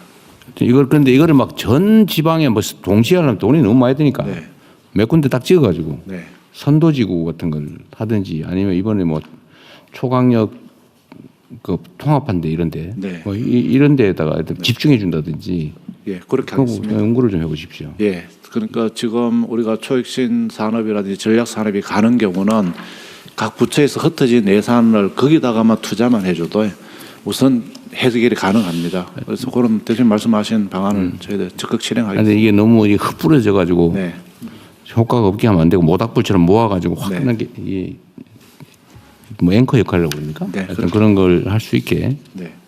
하여튼 아이디어를 있는 대로 다 짜내고 좀 더 과감해질 필요가 있습니다. 예. 세금이든 금융이든 제도든 인프라든 하여튼 이 나라의 이 성장 발전 경로를 통째로 교정하는 거라서 쉽지가 않아요. 사실 되게 조심스럽고 막 망설여지고 걱정되고 그렇게 돼 있거든요. 그런데 어쨌든 이 방향을 틀지 않으면 이게 나라가 큰일 납니다. 에너지도 엄청나게 필요하고 결단도 필요하고 용기도 필요하죠.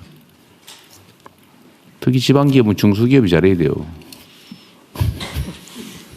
지금 말씀 주신 거 맞춰서 중소기업 정책들도 전부 지금 너무 좀 흩뿌려지는 것들도 많고 그리고 지방기업과 서울기업의 차이가 없습니다. 그냥 사업을 심사하다 보니까 그래서 이번에 이제 지방 관련된 기업들의 사업에는 훨씬 더 가중치를 주고 그리고 최근에 펀드 구성하는 부분도 보면 이제 지방하고 이 매칭 비율도 지방일 경우는 좀 더 우대하는 형태들로 이제 전체 방향들을 다 잡고 있고요.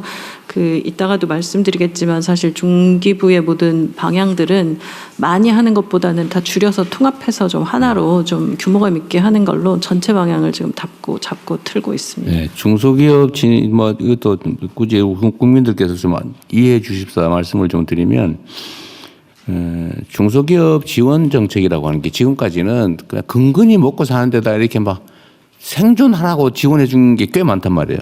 사실 그렇게 하면 안 되고 이러면 점점 나빠지거든요. 과감하게 좀 걷어내야 되거든요. 걷어내고 대체 산업을 키워야 될 거 아닙니까? 대체 기업들. 일자리도 좀 더 나은 미래형으로 대체해야 되는데 어제 재교육도 하고 또 기업인들도 마인드도 좀 바꾸고 뭐 인공지능화가 어쨌든 그런 것 중에 하나이기도 하겠지만 하여튼 중소기업 지원은 너무 갈라져 있는 데다가 나누어서 그야말로 지원받는 이거에서 조금은 좀 벗어날 필요가 있겠다. 새로운 창업이든 또는 성장이든 아니면 뭐 하여튼 이렇게 좀 새로운 새싹이 돋는 그런 것들을 좀 해야 될 것 같아요. 나중에 한번 정리해서 말씀드릴 건데 이제 중소기업이 항상 시작을 하기 때문에 창업기업에 대한 지원이 있습니다.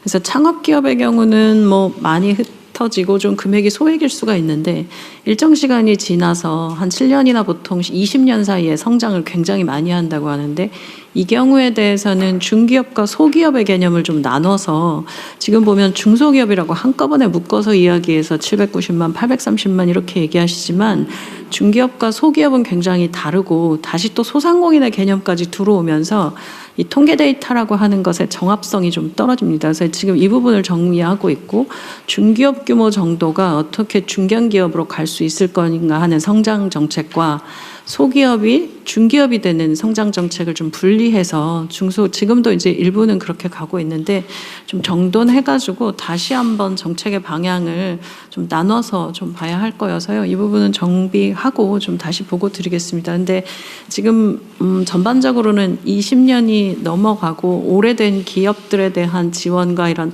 업력에 대한 고려나 이런 부분들 그리고 매출과 성장의 그 달성이나 이런 데이터들도 좀 반영해서 정책을 다시 좀 잡으면 지금보다 좀 좋을 것 같고요. 지난번에 말씀드렸던 스마트 제조 부분도 그 굉장히 사실 지금 가보면 스마트 제조라는 게 현장을 실제로 바꾸고 있습니다. 중소기업 현장을 제가 보니까 3년 만에 매출이 2배가 된 회사들도 있고 그래서 어렵게 많은 얘기들을 하지만 저희가 이번에 잡은 건 스마트 제조라는 건 그냥 똑똑한 공장 만들기다. 그러니까 공장 바꾸겠다고 생각하시고 청소만 해도 생산성이 올라간답니다. 그래서 이 생산성을 올리는 부분에서의 여러 정책들을 좀 스마트 제조랑 묶어서 크게 규모감 있게 한번 가보려고 합니다. 그러십시오. 어쨌든 뭐 바꿔야 될 때가 한두 군데가 아니니까. 대통령님, 해양사무 차관입니다. 여기 있습니다. 그 총론도 중요한데 결국은 강론으로 실제 사례를 만들어내는 게 중요하다고 생각을 하고요. 대통령께서 어려운 결단을 아까 말씀하셨는데 제일 큰 결단을 해주신 게 해양수산부 부산 이전이라고 저희들은 생각을 합니다. 저희들 한 3개월 지금 됐는데요. 제가 우리 직원들하고 같이 부산을 이전하면서 오늘 지방 우대 방안하면서 느끼는 것은 결국은 최종적으로는 우리가 사람에 대한 고민을 좀 많이 해야 된다는 생각을 느끼게 됩니다. 저희 직원들이 단적인 사례로 처음에 간다고 발표했을 때 되게 불안해하고 반발도 하고 그랬습니다만 우리 중앙정부 지원, 지방정부 지원을 두텁게 역대에 없는 전례 없는 그런 지원을 해서 저희 직원들은 어느 정도 생활의 안정을 가지고 있고 이제는 업무에 전념할 수 있는 여건을 만들었고요. 최근에 저희들 이제 해양수산 공공기관 이전을 후속으로 빨리 지금 진행을 하고 있는데 그쪽 직원들이 하는 얘기가 노조위원장님들이 저한테 하시는 말씀입니다. 해수부 직원만큼만 지원해주면 그 말 없이 갈게요. 뭐 너무 꿈이 야무진 것 같은데. 그래서 우리가 제도를 설계를 하거나 정책을 설계를 할 때 현지에 계신 분들 어떻게 할 거냐. 그리고 결국은 기업과 기관이 내려와야 되지 않겠습니까? 그럼 이분들에 대한 지원을 어떻게 할 거냐 하는 문제들 같이를 해야 되고요. 지금 해운 기업들을 저희들이 한 30대 기업은 모시고 가려고 지금 얘기를 하고 있는데 조금은 아직은 좀 망설이고 있는 단계입니다. 그래서 오늘 말씀 주신 것처럼 과감한 금융 세제 지원안을 만들어서 우리 재경부 금융위 등과 협의를 해서 보고를 드리도록 하겠습니다. 하여간 그런 과정을 통해서 해운기업, HMM뿐만 아니라 관련 기업들이 같이 부산에 가서 직접 할 수 있도록 저희들이 적극적으로 추진하겠다는 말씀 드리겠습니다. 해수부 직원들은 지금 부산으로 자기 바꿔서 가겠다는 사람이 160명이 넘게 대기하고 있다는. 그건 아주 초창기 얘기고요. 실제로 한 20명 정도가 1대1 교류를 했고. 아니 한국 희망자가 그렇게 많다던데. 5일뿐요. 바꿔서 부산으로 가고 싶다. 아무나 받지 않습니다. 엄청나게. 그 해수부를 부산으로 옮겨서 실제로는 예측했던 그 이상의 효과가 있어요 보니까. 있어. 그래서 농식품부를 광주로 보내달라고 그러고 아마 이 얘기하고 나면 강원도는 관광도시니까 문체부를 강원도로 보내라 그러고 이럴 것 같아요. 그래서 다시 한번 명확하게 말씀을 드리는데 미리 제가 해수부 옮길 때도 얘기한 거예요. 유일한 예외다. 그거는 북극 항로 개척이나 아니면 워낙 중요한 의제였기 때문에 해수부만 정부 부처 중에 해수부만 유일하게 예외적으로 부산으로 나머지는 없다.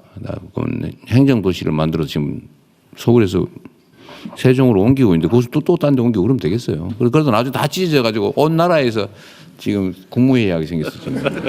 그러면 안 되고 그거는 유일한 예외였다. 다시 한번 제가 분명하게 말씀드립니다. 그런 건 없어요. 추가의 정부 부처 분산은 없다. 정부 부처들은 모아놔야 돼요. 모아야 일 회의라도 하지요. 지금 농축신부 저 광주 갔다 어떻게 언제 올 거야 지금. 협의도 안 되고 그러면 안 됩니다. 네. 자, 시간이 많이 지났으니까. 저 대통령, 저 우대 지방 우대 정책에 대해서 법도 있고 정책도 있는데 헌법에는 지방 우대 정책에 대한 조항이 없습니다. 그래서 저희들이 채용을 이래 할 때 보면은 늘 수도권에 있는 학생들이나 취업자들이 지방 지역 인재 할당제를 하게 되면 꼭 평등 조항 가지고 헌법 소원을 들어옵니다.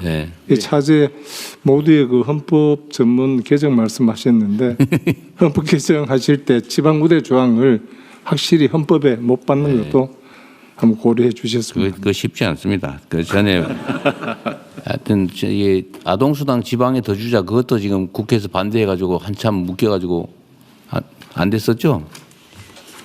통과됐습니다. 통과됐지. 예, 본회의 통과돼서 이제 4월부터 예, 소급 지급. 어쨌든 그게 안 하는 걸로 지금 합의까지 됐었던 거 아니에요? 소위에서. 소위에서는 이제 1년으로 유예해서 평가하고 보자고 했는데요. 그리고 이제 지역사랑 하여튼 그렇습니다. 지방에 지원하자 그러면 또 그 반대하는 사람도 있어요. 하여튼 그건 그렇고. 자, 다시 지금 행사가 있습니다. 빨리 지나갑시다. 예. 이상으로 토의를 마치고 부처 보고가 있겠습니다. 첫 번째 국민성장펀드 추진 현황 및 향후 계획에 대해서 금융위원장님 보고해 주시겠습니다. 간략하게 핵심 위주로 보고해 주시죠. 네, 금융위원장입니다. 국민성장펀드 추진 현황 및 향후 계획 보고 드리겠습니다. 국민성장펀드는 첨단 전략산업을 둘러싼 글로벌 기술 투자 전쟁에 대응하여 대규모 민간 합동 자금을 조성함으로써 한국 경제의 향후 20년을 책임질 미래 성장 동력과 관련 생태계에 집중 지원하는 초대형 국가 성장 프로젝트라고 할 수 있습니다. 개요 먼저 보시면 이제 규모입니다. 첫 번째 동그라미 보시면 자금 조성과 규모는 첨단 전략 산업 기금이 5년간 75조 원을 조성해서 이 공공 자금을 마중물로 삼아 금융권 등 민간에서 동일한 75조 원을 매칭 조성합니다. 그래서 총 매년 30조 원씩 5년간 총 150조 원을 투입합니다.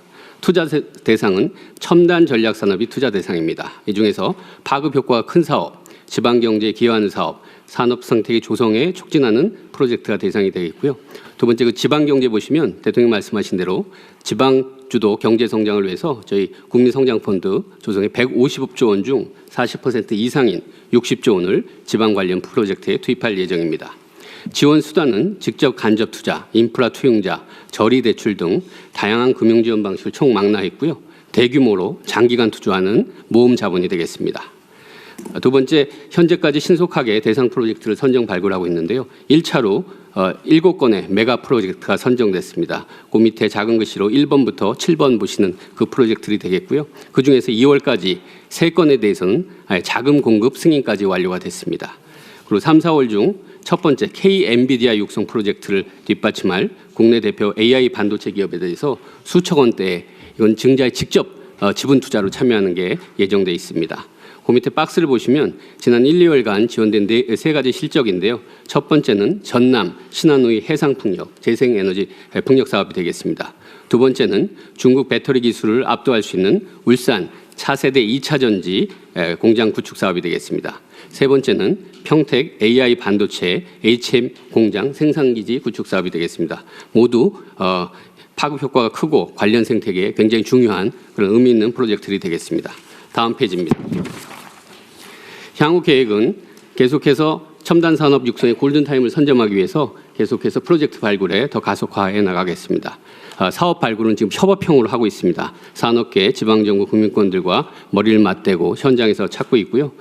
금요일도 저랑 부위원장이 각각 1박 2일씩 호남, 충청, 영남권 등 직접 찾아가서 설명회도 개최하고 현장에 있는 공장, 기업들도 방문한 바 있습니다.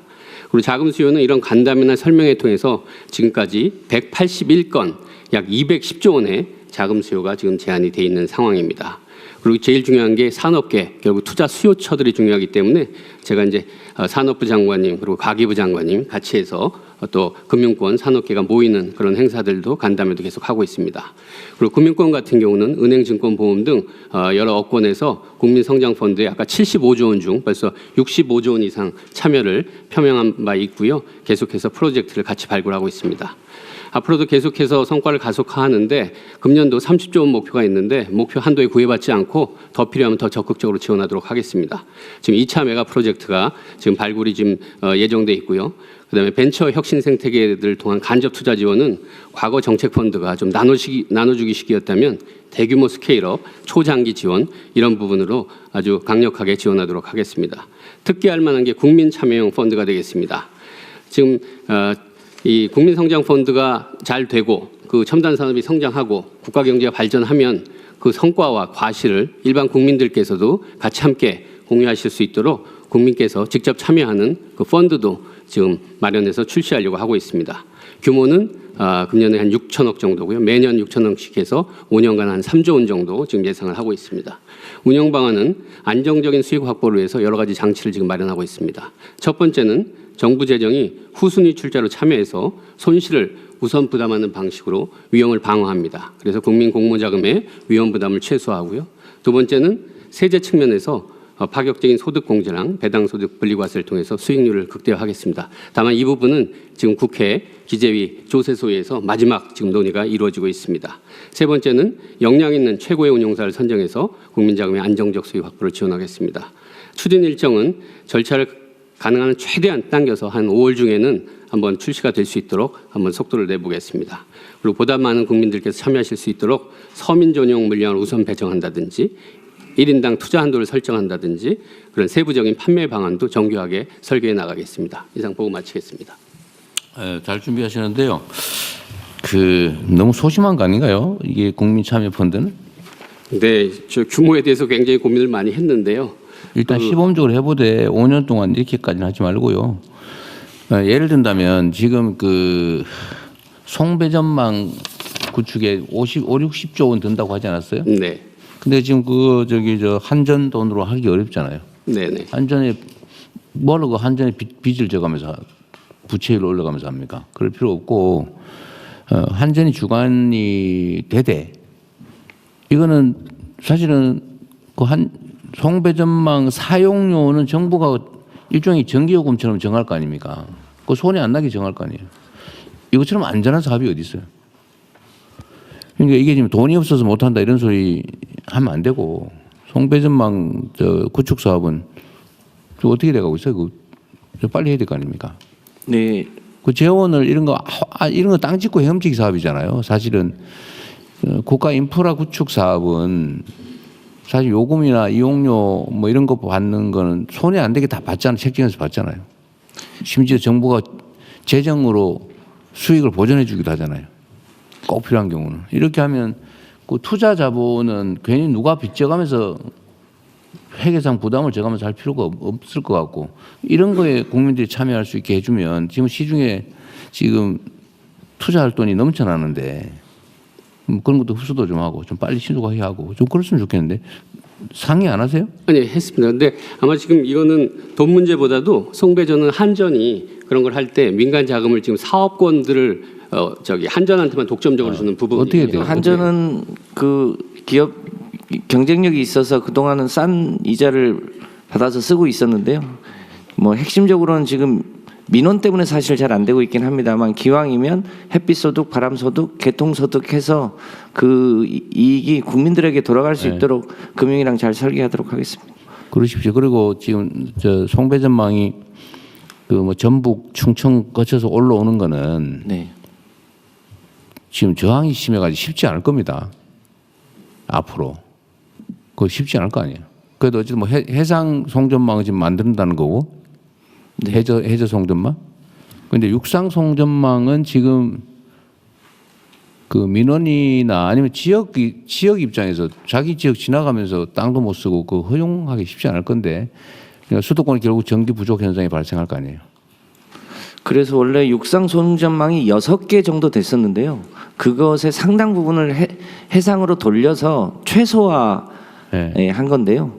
그 송전망이 지나가는 지역에 햇빛 소득 마을을 우선 지원하고 그 아주 가까운 지역에 참마라 그러게. 그렇게 하면 충분히 일정한 희생이 있습니다만 소득도 더 높일 수 있도록 하면 사회 갈등을 최소화할 수 있을 거라고 판단합니다. 그건 이제 기후에너지부 입장에서는 그게 최선일 테고, 결국 산업부나 아니면 국토부든지 여기서는 하여튼 수도권의 그 산업 집중을 최소화해서 지방으로 가게 해야 돼요. 창업은 가능하면 지방에서 하고 있는 것도 지방으로 옮기고, 전기요금이 앞으로는 엄청난 부담이 될 텐데 전기요금 차등제도 다 현실적으로 빨리 검토해야죠. 빨리 계산도 하고 얼마 정도 차등이 발생하는지. 지금 이렇게 돼 있는 거 이렇게 바꿔야 될 거 아니에요. 네네. 근데 어쨌든 그러면 그 남쪽, 서쪽, 남쪽 이쪽 지역에 산업 기반을 만들려도 송배전망, 촘촘한 송배전망이 추가로 필요하잖아요. 그렇습니다. 거기에 돈이 들어간다는 거잖아요. 네. 그거를 다 설치를 해놔야 동네에서 뭐 나도 밭에다가 태양광 발전해서 전기 팔고 살래 이런 사람이 생길 수 있잖아요, 그죠? 네. 그러려면 빨리 깔아줘야 되잖아요. 그렇습니다. 시간이 없어요 지금. 그래서 이번 추경에 그 관련 예산 신청도 했고요. 네. 특히 개통이 이미 포화인 호남 지역은 ESS를 추가로 설치해서 깔면 충분히 가능할 거라고 봅니다. ESS도 깔아야 되고 송배전망도 추가로 촘촘하게 깔아야 되고 거기에 맞는 수요처들도 많이 유치를 해야 될 거 아니에요.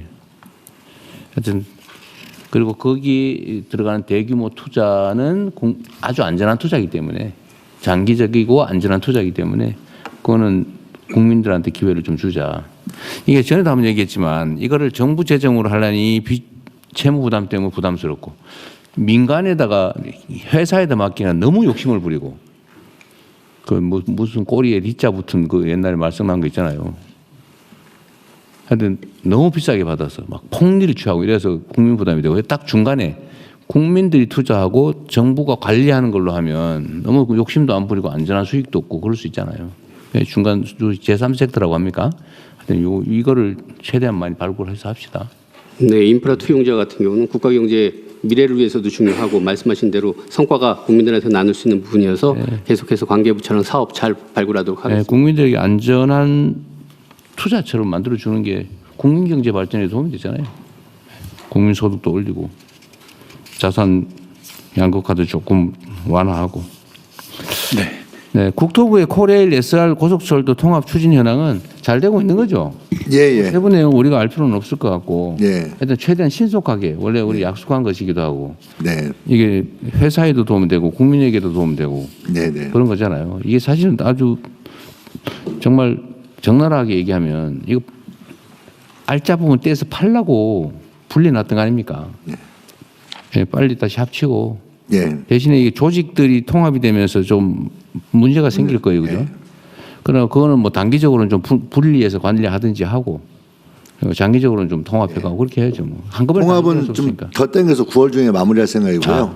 잘하셨습니다. 그 기업 간의 약간 그 근로자들 문제 같은 경우에는 일단 통합을 해놓고 차츰 해결하는 패턴으로 진행할 생각입니다. 시간 지나면 또 자연스럽게 해결되는 것도 있어요. 네. 잘하셨습니다. 뭐 앞당기셨고. 중기부는 이건 좀 설명 드려야 되겠네요. 예, 중기부 장관님께서 중기 창업 소상공인 원스톱 지원체계 구축 방안에 대해서 간략히 보고해 주시기 바랍니다.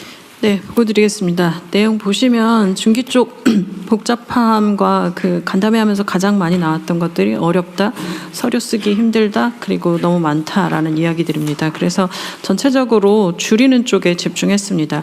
중기 지원 서류를 신청할 때 평균 9개, 심지어 41개를 받고 있는 경우들도 있습니다. 그리고 사업계획서도 한 장에서 30장, R&D 같은 경우는 100여 장까지 쓰기도 합니다. 온라인 창구도 지금 통합정보 제공한다고 하는데 통합된 정보도 2군데로 나눠져 있고 그리고 지원 신청 창구도 67개에 달했습니다. 그리고 분야별로도 지금 창구들이 굉장히 주제별로 사업 단위로 플랫폼을 만들어 놨기 때문에 플랫폼의 의미가 좀 약해져 있는 상태였습니다.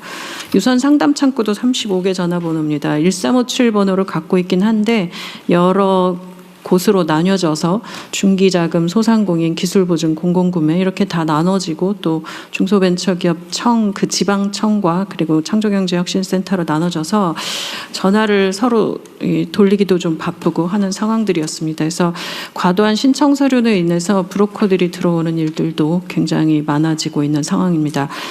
개선 방향을 잡았습니다. 우선 지금 현재 신청 서류를 올해 중에 무조건 50% 감축하고 사업계획서 쓰는 분량도 30%를 감축한다라는 숫자를 잡았습니다.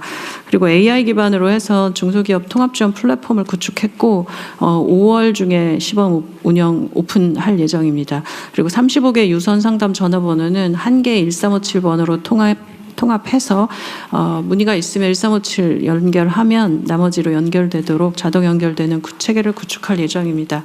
지원 서류 간소화는 지금 50% 정도 감축하는 방향으로는 행정서류 자동 연결하면 됩니다. 이미 항안부에서 굉장히 많이 만들어 놓으신 것들이 있고 해서 이 부분들을 자동 연결해서 자동으로 연결하면 직접 안 해도 되고요.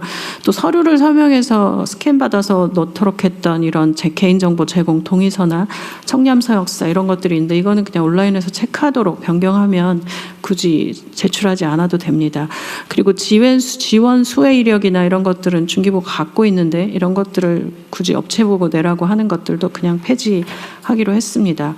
그리고 심사 단계에서 필요 없고 심사에 통과되고 나면 필요한 그런 창업 유지 동의서나 이런 부분들은 심사가 통과되고 난 이후에 제출하도록 변경을 해서 지금 현재 7개 정도 제출하던 건데 사업계획서 하나만 내도록 변경되는 이런 사례들이 나타났습니다. 그래서 2월 중에 지금 현재 하고 있는 지원 사업의 한 절반 정도는 이렇게 감축되는 형태가 될 거고요. 상반기 중에는 전체 지원 사업들의 거의 대부분을 이렇게 감축한 형태로 갈 예정입니다. 사업계획서 관련된 부분이 사실 브로커들이 개입이 많아진 이유 중에 하나인데 체크해보면서 가장 중요하게 봤던 부분이 소상공인들에게도 사업계획서를 받는 부분이 제가 좀 이해가 되지 않아서 대신 이제 사업계획서 대신에 대체할 평가 방법과 지표를 개발을 해야 됩니다. 이 소상공인들에게 어떻게 줄 거냐 그리고 소상공인 문제에서 한 번 더 이제 소상공인분들께 사과드릴 부분이 월 단위로 저희가 경영안정 바우처나 이런 것들을 제공해드리고 있는데 이게 너무 빨리 없어지다 보니까 거의 BTS 티켓 사는 거냐라는 정도의 문제 제기들이 많으시고 이렇게 디도스 공격 수준으로 되다 보니까 시스템이 죽고 이런 일들이 계속 지금 2달째 반복되고 있습니다. 물론 3개월 단위로 6개월 단위로 자금을 받는 게 너무 길다. 그러니까 월간 단위로 좀 해줬으면 좋겠다라는 말씀을 듣고 간 것이지만 전체 총액이 늘지 않는 차원에서 월 단위로만 쪼개놓으니까 이게 나눠줄 거는 작고 신청은 굉장히 많아지면서 오히려 일도 많아지고 동시 접속이 많아지면 시스템 비용만 늘어나는 이런 상황들이어서 이걸 개선은 해야 합니다. 근데 지금 현재는 우선 시스템을 더 추가하는 쪽으로 먼저 개선하고요. 추가적으로는 사업계획서를 대체할 평가 방법을 개선해서 굳이 소상공인들에게까지 사업계획서를 받는 형태들은 하지 않도록 올해 내에 좀 바꿔보겠습니다. 그리고 AI 기반으로 사업계획 키워드 입력하면 AI가 기본적인 초안을 좀 제공해주는 것들도 하반기에는 적용해볼 예정입니다. 그리고 통합 지원 플랫폼을 이제 하나로 만드는데요. 지금 중소기업 지원 사업이 2,700여 개 사업들이 있습니다. 이게 중앙정부, 지방정부, 공공기관 모두 합치면 2,700여 개의 사업들이 진행되고 있는데 이 내용들을 전체적으로 통합 공고하는 형태로 하고요. 지금 67개 중기부 플랫폼만 해도 모두 다 회원가입을 따로 받고 있어서 이 회원 DB에 통합도 되어 있지 않은 상황입니다. 그래서 이번에 통합 플랫폼 구축하면서 회원 DB도 하나로 통합하고 원스톱으로 지원을 하실 수 있도록 하는 체계들이 5월에 시범 오픈합니다. 그리고 중기부 내용들이 좀 정리되고 나면 타부처에도 협조 요청 드리겠습니다. AI 기반으로 맞춤형으로 해서 내가 어떤 사업들을 받을 수 있는지를 지원 사업 받을 수 있도록 하고 대화형으로도 상담 서비스 하는 거는 올해 안에 구현하겠습니다. 아까 말씀드렸던 1357로 전화번호 유선 상담 통합하는 것은 밑에 보시면 내용들 구조가 되어 있습니다. 올해 안에 좀 개선해서 전화 거실 때 1357만 외우면 지원 상담 받으실 수 있도록 바꾸겠습니다. 그리고 부처 협조가 있습니다. 17개 중앙부처에서 하고 있는 이 관련 사업들이 있는데요. 일단 이번에 중기부 정리하고 나서 나머지 사업 부분들에 대해서는 각 부처에 협조 요청 드리겠습니다. 그리고 중기부의 서류나 사업계획서 불령 감축 그리고 신청 창구들 연결하는 사업들까지 해서 중기 통합 지원 플랫폼 만드는 일들이 올해 집중적으로 지금 추진하고 있는 상황입니다. 다음 페이지는 전체 지원 사업 현황들이 있습니다. 네, 이상입니다. 네, 어쨌든 잘 챙겨주시고요. 하여튼 너무 많아. 뭐가 이리 많은지 모르겠어요. 제가 보니까 이렇게 비상 상황 터질 때마다 중소기업 지원해야 되지 않냐, 소상공인 지원해야 하지 않냐 할 때마다 사업이 하나씩 생겼고 그 사업이 없어지지 않은 부분들도 있고 또 우리는 왜 지원 안 하냐 뭐 이런 여러들이 있어서 이번 참여 한번 전체 정비하겠습니다. 내가 좀 헝클어진 머리 빗듯이 한번 싹 빗었으면 좋겠어요. 정신이 나서 정신이. 저도 그렇습니다. 빚도 67개쯤 있는 것 같습니다. 네. 이거 직접 관계는 없는데 이거 안내 전화도 온갖 그거 어떻게 안내 전화를 외워요? 차라리 안내 전화 외우는 공력으로 딴 거 하겠다. 그래서 저는 대한민국의 모든 안내 전화를 하나로 통합하면 어떨까 이런 생각을 계속 해봤거든요. 신고 전화든 뭐 전화 시스템이 있을 수 있고 뭐 일부는 좀 받아주는. 요새 내가 전화해가지고 뭐는 1번, 뭐는 2번. 이거 진짜 신경이 나서 못하겠더라고. 네? 제가 꼭 하면 바로 9번이나 0번 누르고 이러는데 그것도 대기 시간 엄청 길고 어제 안내 요원들이 없으니까. 근데 어쨌든 이 안내 전화가 너무 많아서 안내 전화를 외우는 것도 불가능하고 안내 전화를 안내하는 전화가 필요할 것 같아. 결국 통합하는 방법이죠. 1, 2를 걸면 자동으로 9, 1, 3, 114 뭐 다 있잖아요. 이게. 하여튼 그것도 한번 누가 연구해 보세요. 행안부가 하면 될까? 하여튼 모든 좀 안내 전화 그냥 그 AI 다 되게. AI를 적용해서 지금 음성 서비스로 민원을 접수하는 다음에 나오는 그래요? 예. 예, 그러면은 괜찮아. 그냥 쓸데없는 소리 했네. 네. 예, 다음은 국민주권 강화를 위한 민원 처리 소통 확대 및 AI 기반 민원 서비스 구축 방안에 대해서 국민권익위원장님 그리고 행안부 장관님께서 순서대로 보고해 주시기 바랍니다. 예, 먼저 민원 처리 소통 확대 방안에 보고 드리도록 하겠습니다. 처음 나타나신 분. 예, 그렇습니다. 예, 국민권익위원장이 임명된 정일현입니다. 3월 4일 임명됐으니까 지금 2주가 조금 넘은 것 같아 보입니다. 열심히 하겠습니다. 네, 이제 열심히 하나 한번 볼게요. 네. 예, 보고 드리도록 하겠습니다. 네. 좀 간략하게 보고 드리겠습니다. 첫 번째는 민원 발생 감축 노력 강화입니다. 먼저 규정이 불합리하거나 해석이 불분명해서 민원 발생의 원인이 되는 각급 기관의 법령, 고시, 지침 등을 연내 일제히 정비하겠습니다. 국민신문고 민원 빅데이터 분석으로 확인된 단기 급증 민원 등 빈발 민원에 대해서는 주무부처와 관계부처가 TF를 구성하여 조기에 대응하도록 하겠습니다. 기관별 관할구역, 사업 현장 등을 주기적으로 순찰 방문해서 민원 발생 요인을 선제적으로 발굴 해소하거나 초기 단계에서 적극 해결하도록 하겠습니다. 또한 정책 수립 집행 시에 단순 공시에 그치지 않고 문자, 모바일 알림을 활용해서 실수요자에게 정보를 적시에 제공하겠습니다. 두 번째는 효과적인 민원 대응 체계 구축입니다. AI를 활용해서 단순, 반복 민원의 처리 시간을 단축하고 집단 민원, 특이 민원에 대해서 청와대 권익위, 각급 기관의 갈등 조정 담당관, 시민 상담관이 전담팀을 이루어서 합동 대응하도록 하겠습니다.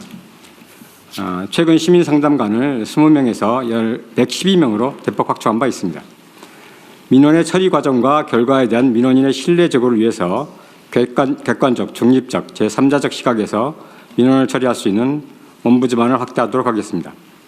기관별 자체 대응이 어려운 해묵은 집단 특이 민원은 행정기관에서 권익위로 이송할 수 있게 해서 조정을 통해 해결하고 중재제도를 활성화하도록 하겠습니다.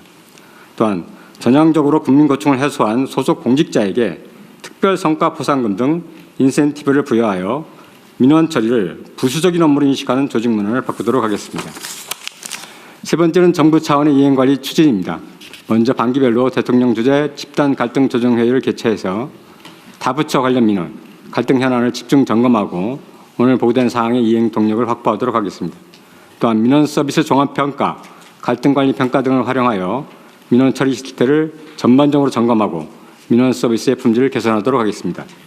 마지막으로 각 부처는 민원 유발 규정을 신속히 정비하고 집단 특이 민원의 자체 해결 능력 강화를 위한 조치를 우선 시행해 주실 것을 요청드립니다.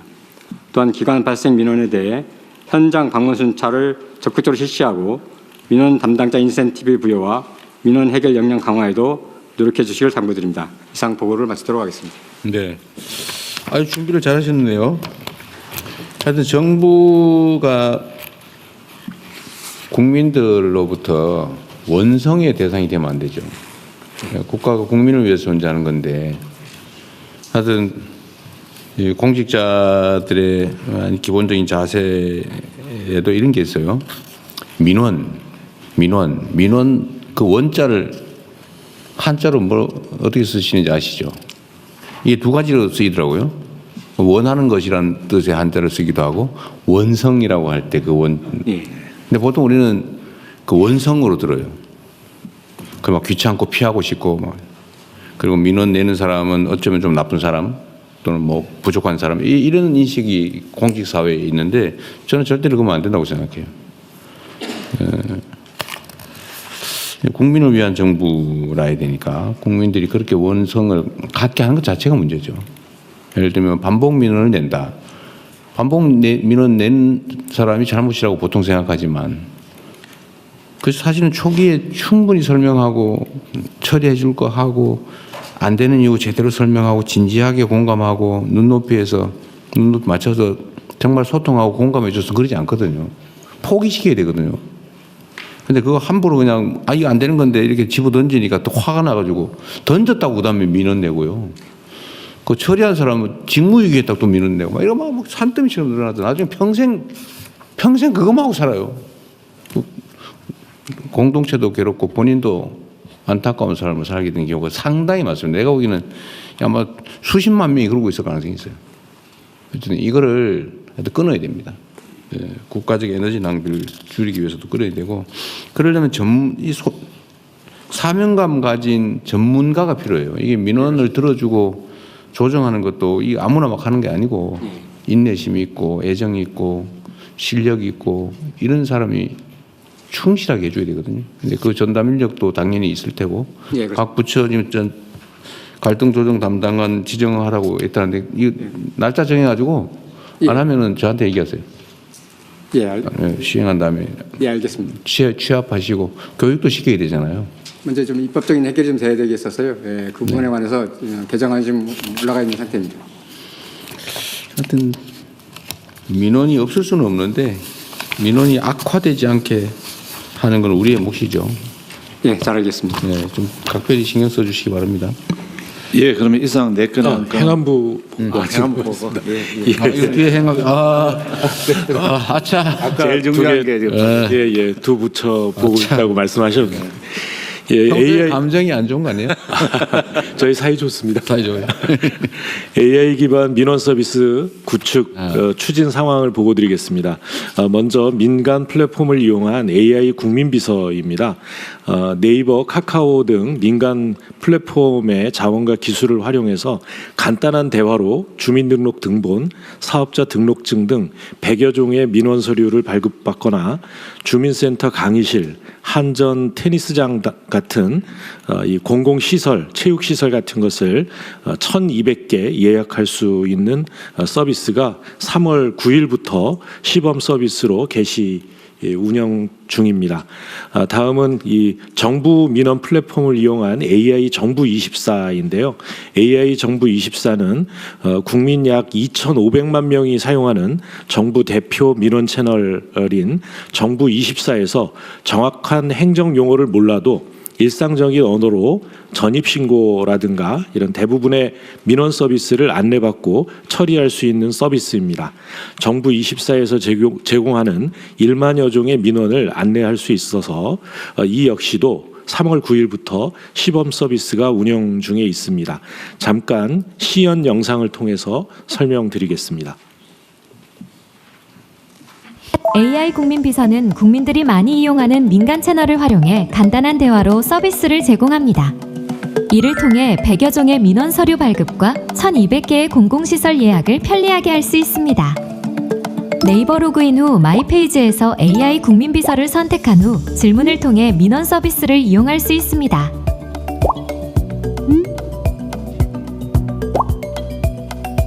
모바일을 통해 AI 국민 비서 서비스를 이용할 수 있어 언제 어디서나 빠르게 행정 서비스를 받을 수 있습니다.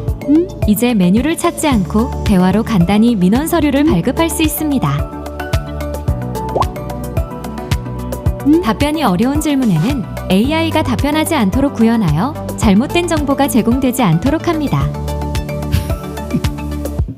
카카오톡에서도 국민비서 굿비 채널을 통해 AI 국민비서를 편리하게 이용할 수 있습니다. 국민들이 많이 이용하는 익숙한 플랫폼에서 보다 쉽고 편리하게 민원 업무를 이용할 수 있습니다.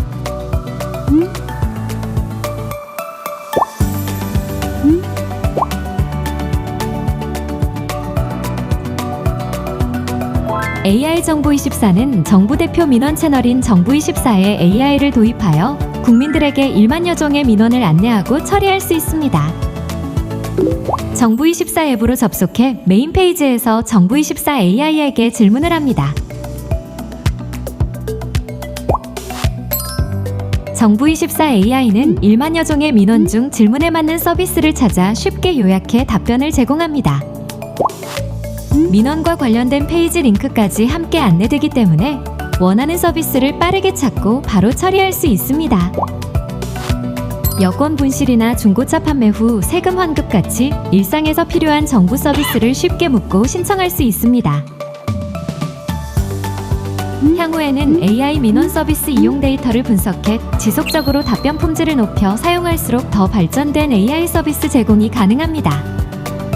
정확한 민원 명칭을 몰라도 딱딱한 질문과 답변이 아닌 일상에서 대화하듯이 구현했기 때문에 쉽고 편리하게 민원 처리가 가능합니다. AI 혜택이 국민 모두에게 돌아갈 수 있도록 AI 민주정부를 만들어 가겠습니다.